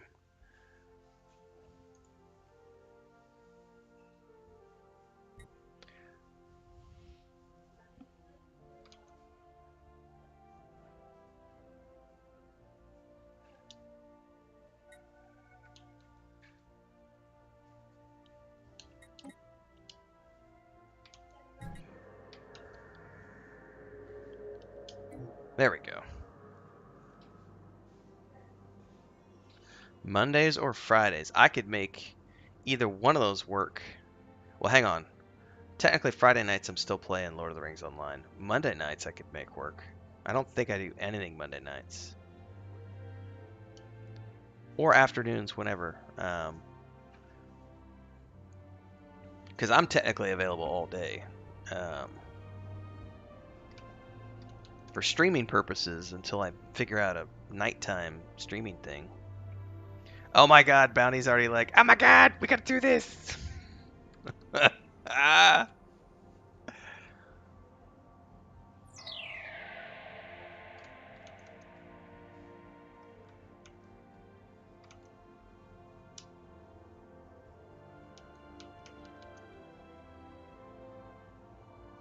The colonists have all been transferred to the new colony ship, and our captain reports all systems go.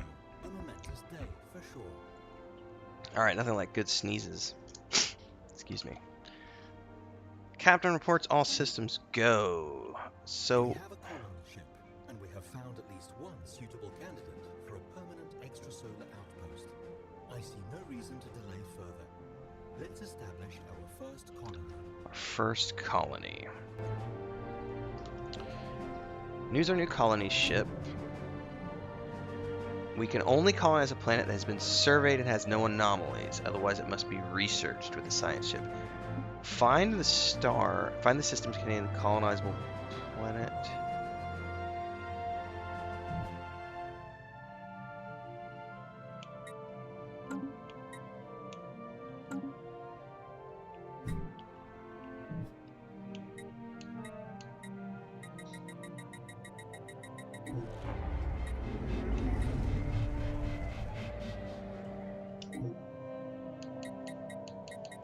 Alright, it says select colony ship.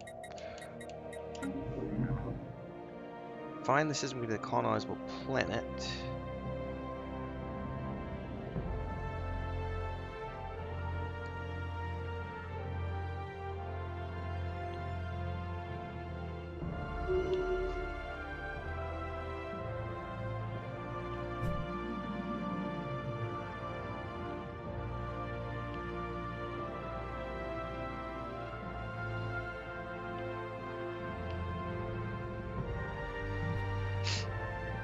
How do I know if it has a planet? Is it this button right here? Order.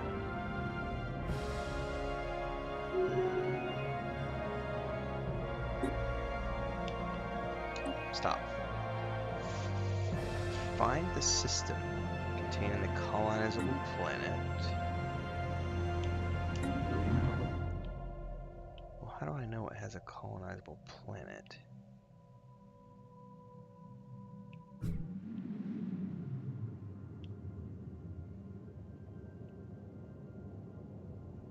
Ah, classic. And that's a star.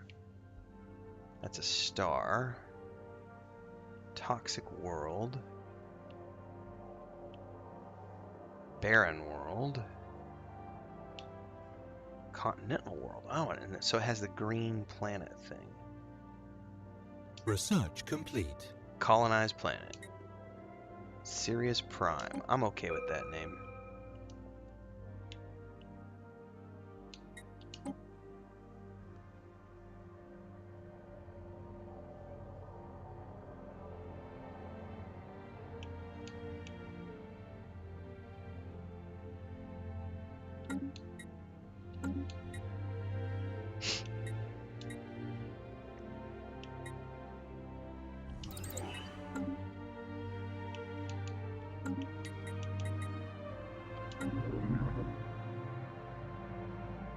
I did.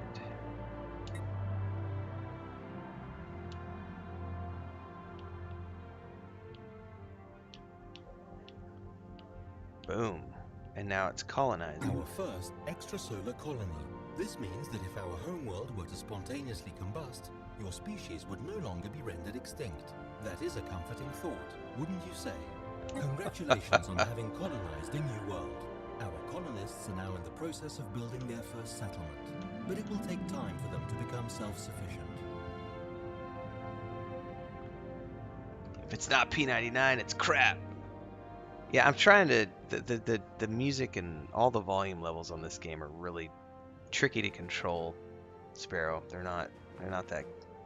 I haven't fine-tuned this one yet. I just turned everything down in OBS. That should help.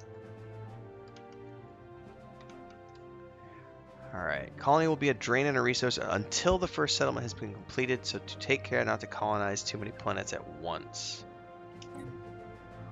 Our colony ship has gently touched down at the mouth of a large river delta on one of the several Your continents. attention, please. Not yet. I'm not done reading. The ship has been permanently converted into the administrative headquarters of the new settlement, and its reactor core is in the process of being removed so that it may serve as the colony's temporary power source. Hundreds of small tents and prefab shelters have sprung up around the former starship's massive hull as colonists begin to disembark in large numbers. The first human city on an alien world.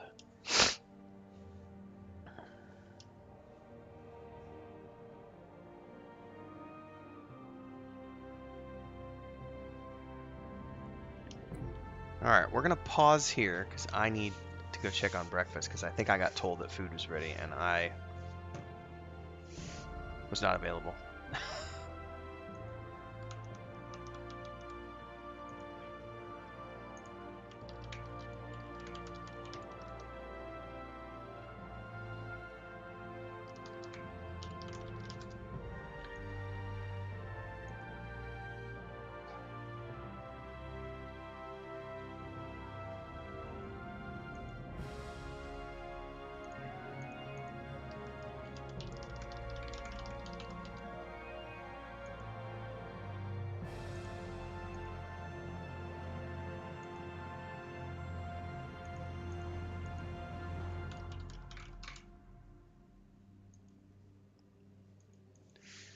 Alright, be right back.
I was wrong. It wasn't breakfast.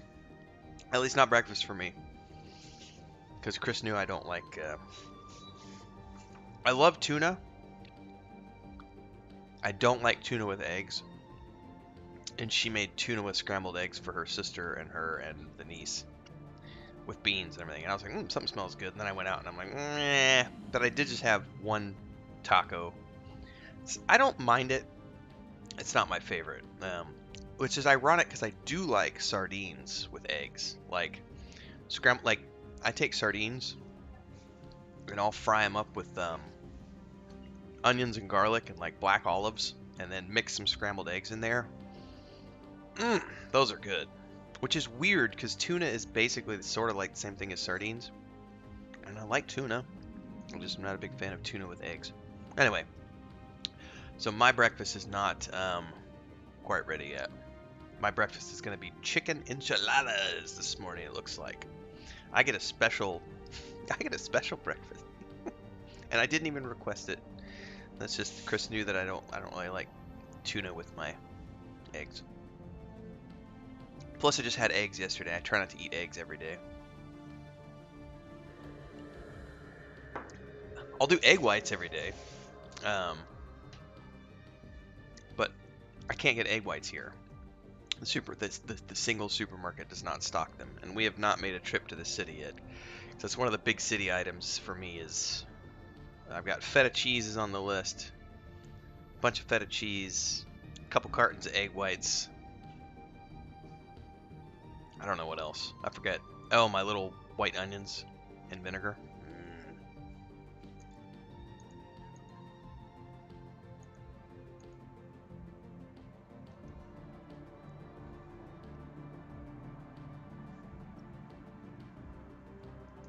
So, Bounty, if you're here in chat, if we were to do something like this on like a Monday night, what would the two of you play?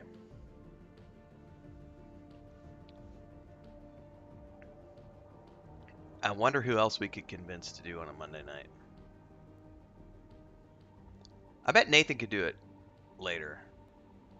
You know. But he probably won't be able to do it until June. Pickled eggs. I don't think I've ever had pickled eggs. I like lots of other pickled stuff.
All right.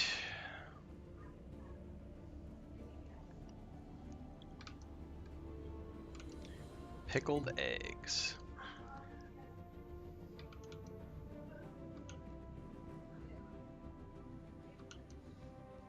But yeah, I'd love to know what the two of you would. Oh, I was saying, here, I'll type it up. Oh yeah, if you're here.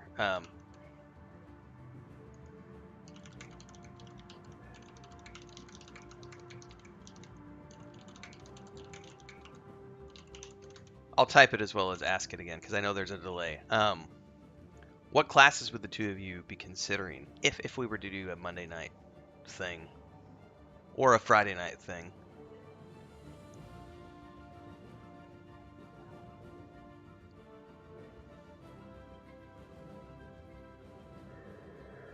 Mm-hmm.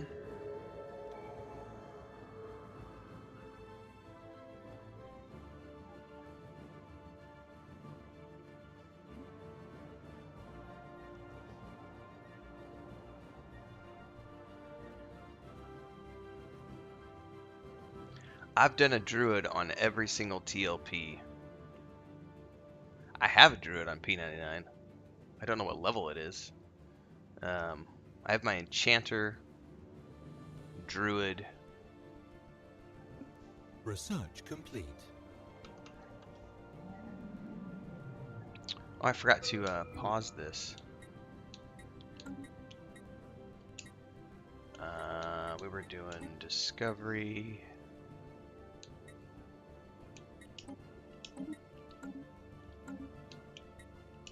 Society research, naval capacity. Select our home planet.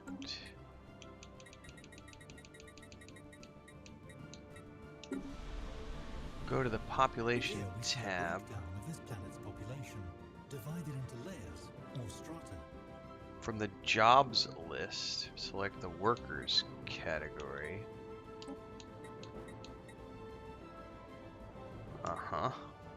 Navigate to technicians and press A to favorite that job. Why would I do that? This will set next as your favorite job for workers on your home planet and will generate many energy credits. Okay.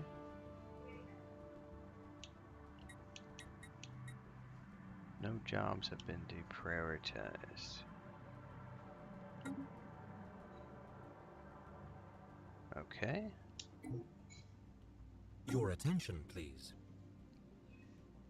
Congratulations, you've taken the first steps towards better understanding the mechanics of our future galactic success. I can't help but notice that our navy is a bit on the weak side.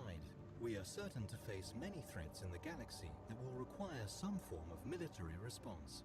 Remember, the survival of our civilization is at stake. I'm in the same boat, Bounty. Like, if we could confirm, because I wouldn't even care about streaming those sessions for myself, because if we're playing at night, I'm not gonna be able to stream those sessions until I get my whatever is gonna be the solution here long term. But I could definitely record those sessions and upload those as like an adventure series on YouTube, like a P99 adventure series, kind of like what Nathan's doing right now with your guys's Project Gorgon stuff. I would love to do that, and then I'm sure Sparrow would stream her sessions. Nathan would probably create video content around his. We could cross promote streams and everything else. Man, I really want to do this. I really, really, really want to do this. I'm not gonna lie. Like, this is just figuring out the right night because Monday nights I sometimes play Xbox with a couple of my community members, with Gila and Kel, but Gila has a new job, a second job that he's doing, so that sometimes puts him out. Honestly, Monday nights would probably be the best for me. Friday nights have traditionally been one of the nights we play Lotro. Um, but I'm also seeing, and this is a natural side effect of Lotro being in its. We're in our third month in Lotro, and we've had a huge drop off. and we have, you know, 5 or 6 people on Thursday nights, 5 or 6 people on Friday nights. So I don't really want to take away from Lotro while we still have people playing. Plus, I still need to be. I want to play Lotro all throughout the year, but I'll be playing Lotro regardless of the Thursday and Friday night sessions because I have um, my streams because I want to get through all the way through, and those streams do very good traffic, and I get good residuals from all that. So I don't know that I could do Friday night. I could definitely do Monday night. I could also do Saturday night. I could do Monday or Saturday. I don't think I do anything on Saturday nights at all. But Monday for sure. And I'm in the same boat. Like, oh, I gotta go do my Patreon post. I forgot about that. Thank you, reminder, for letting me know. Which I'll go do while I'm talking. I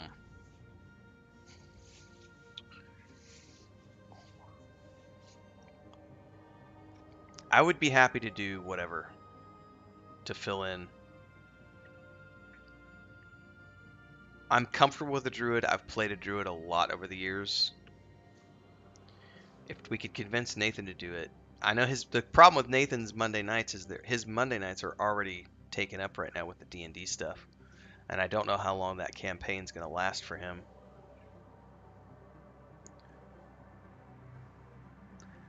I doubt my brother. Chris? Chris would do it if I asked her to do it. If I asked Chris to do it, she would do it. But I don't think she would enjoy it as much as like Lotro and EverQuest 2 because the controls are so old and everything else. I would need to ask her though. I don't know.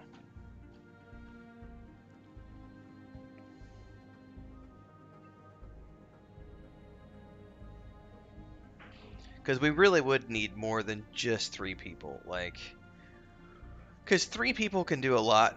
We could go around and we could do a lot of outdoor content. We could peek our heads into a couple of dungeons, but you really need a 6-man group. If we were really gonna do it, we would need a 6-man group. And treat it like a D&D session, you know, static group. We're gonna meet up Monday nights, 6, 7 o'clock, whenever it is.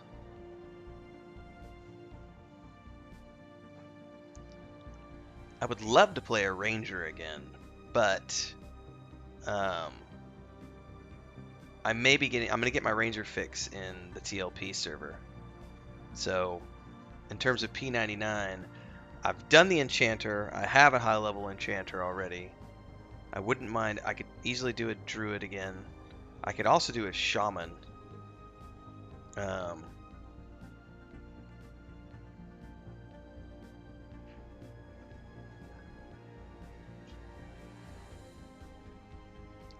I would be happy doing any of them, to be honest with you, because I don't care that I already have a high level enchanter. I would totally do another enchanter.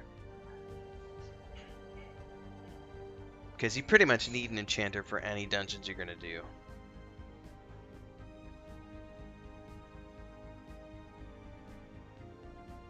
And if I did a low-level enchanter, I totally wouldn't have a problem stripping all the gear off my high-level enchanter and giving it to my lobby.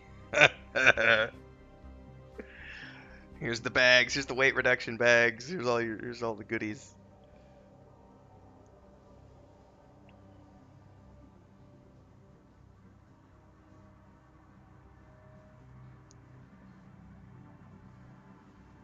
Well, we know there's at least 3 of us who would want to do it. Yeah. We need to see, yeah, for sure.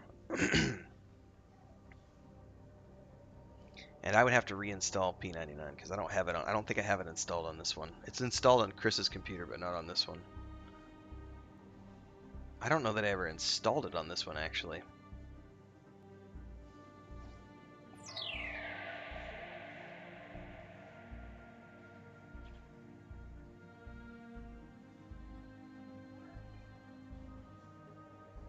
What would be your time slots, Bounty and Sparrow?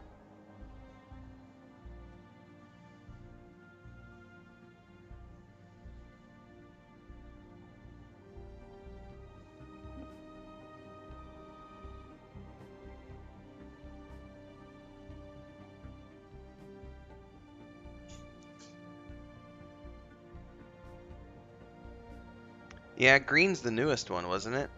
I remember playing on it when it first came out. Oh, so I forgot there's 2 servers now.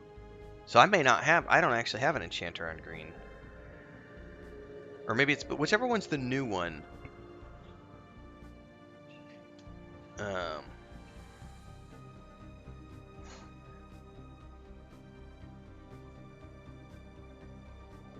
well, now you're getting into something else, Sparrow.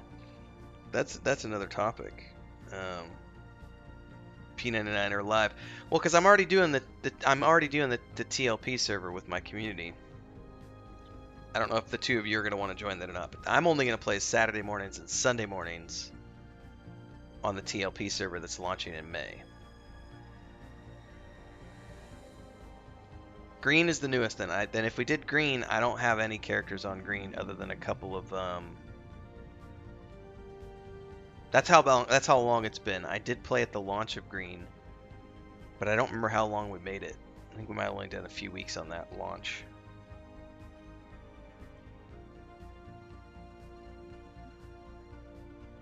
So we would just have to pick a server. But so Monday nights, what would be the time slots on Monday nights? I'm trying to wrap my head around this because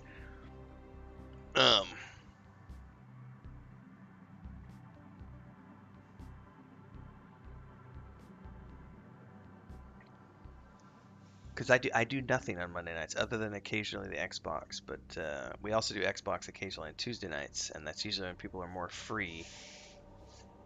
So Monday nights will work for me. Just curiosity out of time slots, because I can usually start at I can start whenever, honestly. I don't do anything else those nights, so if you guys could, I don't know if you want to start at like 5 or 6 or 7 or whatever.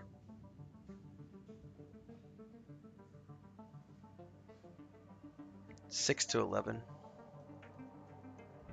That's a 5-hour session. That's a good chunk. I could do that. That'd be 5 to 10 my time. I could totally do that. All right. The seeds are germinating. We may need to reach out to our individual communities. I would love to have Nathan involved if he could be, but with his D&D group going on Monday nights, I don't know. He won't be able to commit at the moment to that, so we might have to maybe ping him anyway, just to see, hey, do you think you're still going to be doing the D&D group for the next, foreseeable future? Because if there's an end point to that D&D group in the next, 3-4 weeks, I would be happy waiting until he's got time to do it, to include him in on that.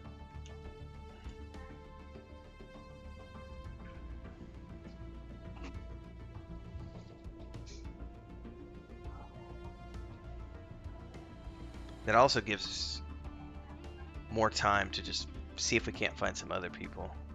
Yeah, for sure. No, for sure on Sunday night when we get together.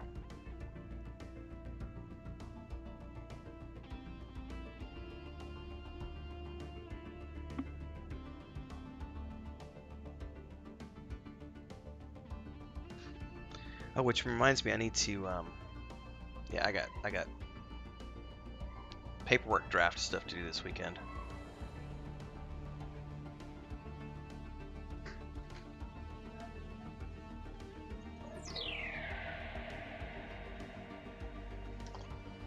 Alright, I probably need to start winding down my stream. I gotta get a Patreon post out.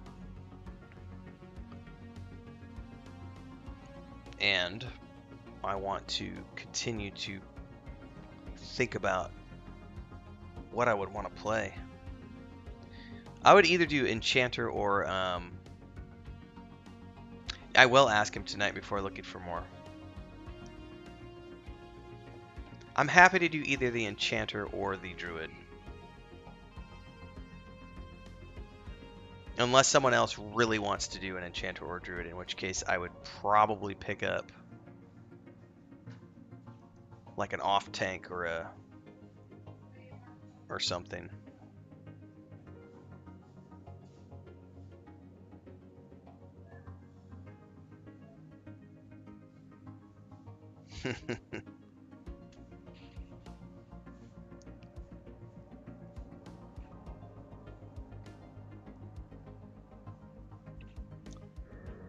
All right, well, the wheels are spinning now. Let's, I'll ask Nathan tonight before looking for more, and we'll see what he says. If he could do it on Friday nights, I might be able to adjust, but I would have to discuss it with my Lotro community.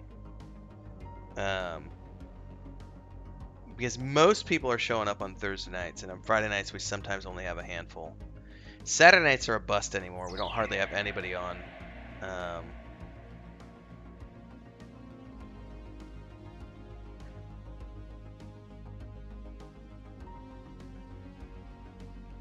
We'll make it happen. One way or the other, we'll figure something out on a Monday night or a Friday night. We'll make it happen over the next few weeks. Well, not few weeks, but hopefully we could start it by May. That'd be cool. All right. I'm going to head out from here, everybody. Going to, I got to get a Patreon post out for today. Because yesterday I finished the tabletop stuff. The module and source book are done. Other than I got like a handful of tables that I got to do, which are literally just, encounter tables to roll your dice for this encounter. So it's like, here's the 5 things that we got to choose from, roll to figure out which one you're going to get. But everything else is done. So that's today's update. Is going to be about that and scheduling.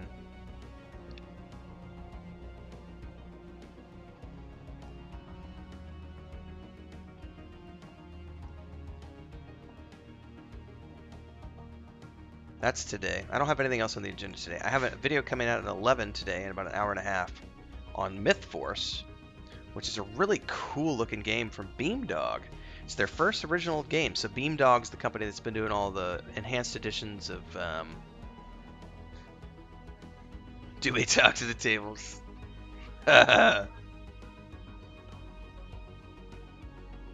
Beamdog has done all the enhanced editions of Baldur's Gate, Icewind Dale, etc., and they made their first original game, and it's like an 80s inspired. It looks like He-Man or the animated D&D show, but it's a 4-person co-op of doing this like dungeon. It looks really cool.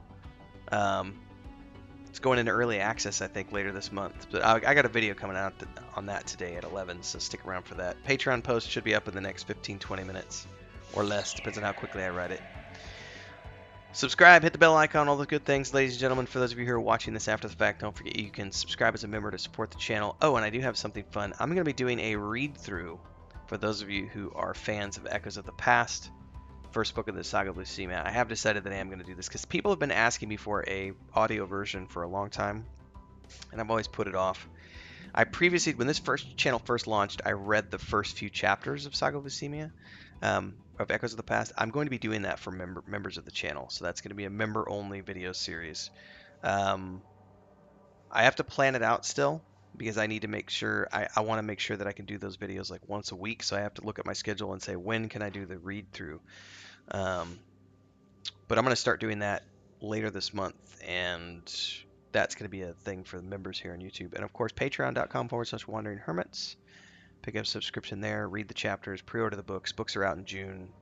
Download the free demo to the point-and-click game. All those good things. Join our Discord. Links are down below. And if you have suggestions for videos you'd like me to cover in the future, don't forget to let me know either here on YouTube or over in Discord, and I will take a look. In the meantime, we've got stuff coming up this weekend. Nice, Sparrow. It's a lot different than the magic system is similar somewhat. I have a fascination with the elemental magic system, if you haven't noticed, because that shows up in those 2 works. It shows up in, first it was in Echoes of the Past, and it's also in The Weave in the Void. But also I have a sci-fi novel that I've been writing, and it's not elemental magic per se. It's so the sci-fi novel I'm writing right now is actually, I'm probably going to put it as a precursor to The Weave in the Void, so it's going to be set in the human settlements during. Yeah, it's something else. Anyway, we've got the quantum technology being used through a glove. So she can access, the character there can access streams of energy and stuff. So it's similar, but I like that style of magic, and I've just sort of been tinkering around with different versions of it in my works. It's fun. Anyway, See you tomorrow morning, everybody. Until next time.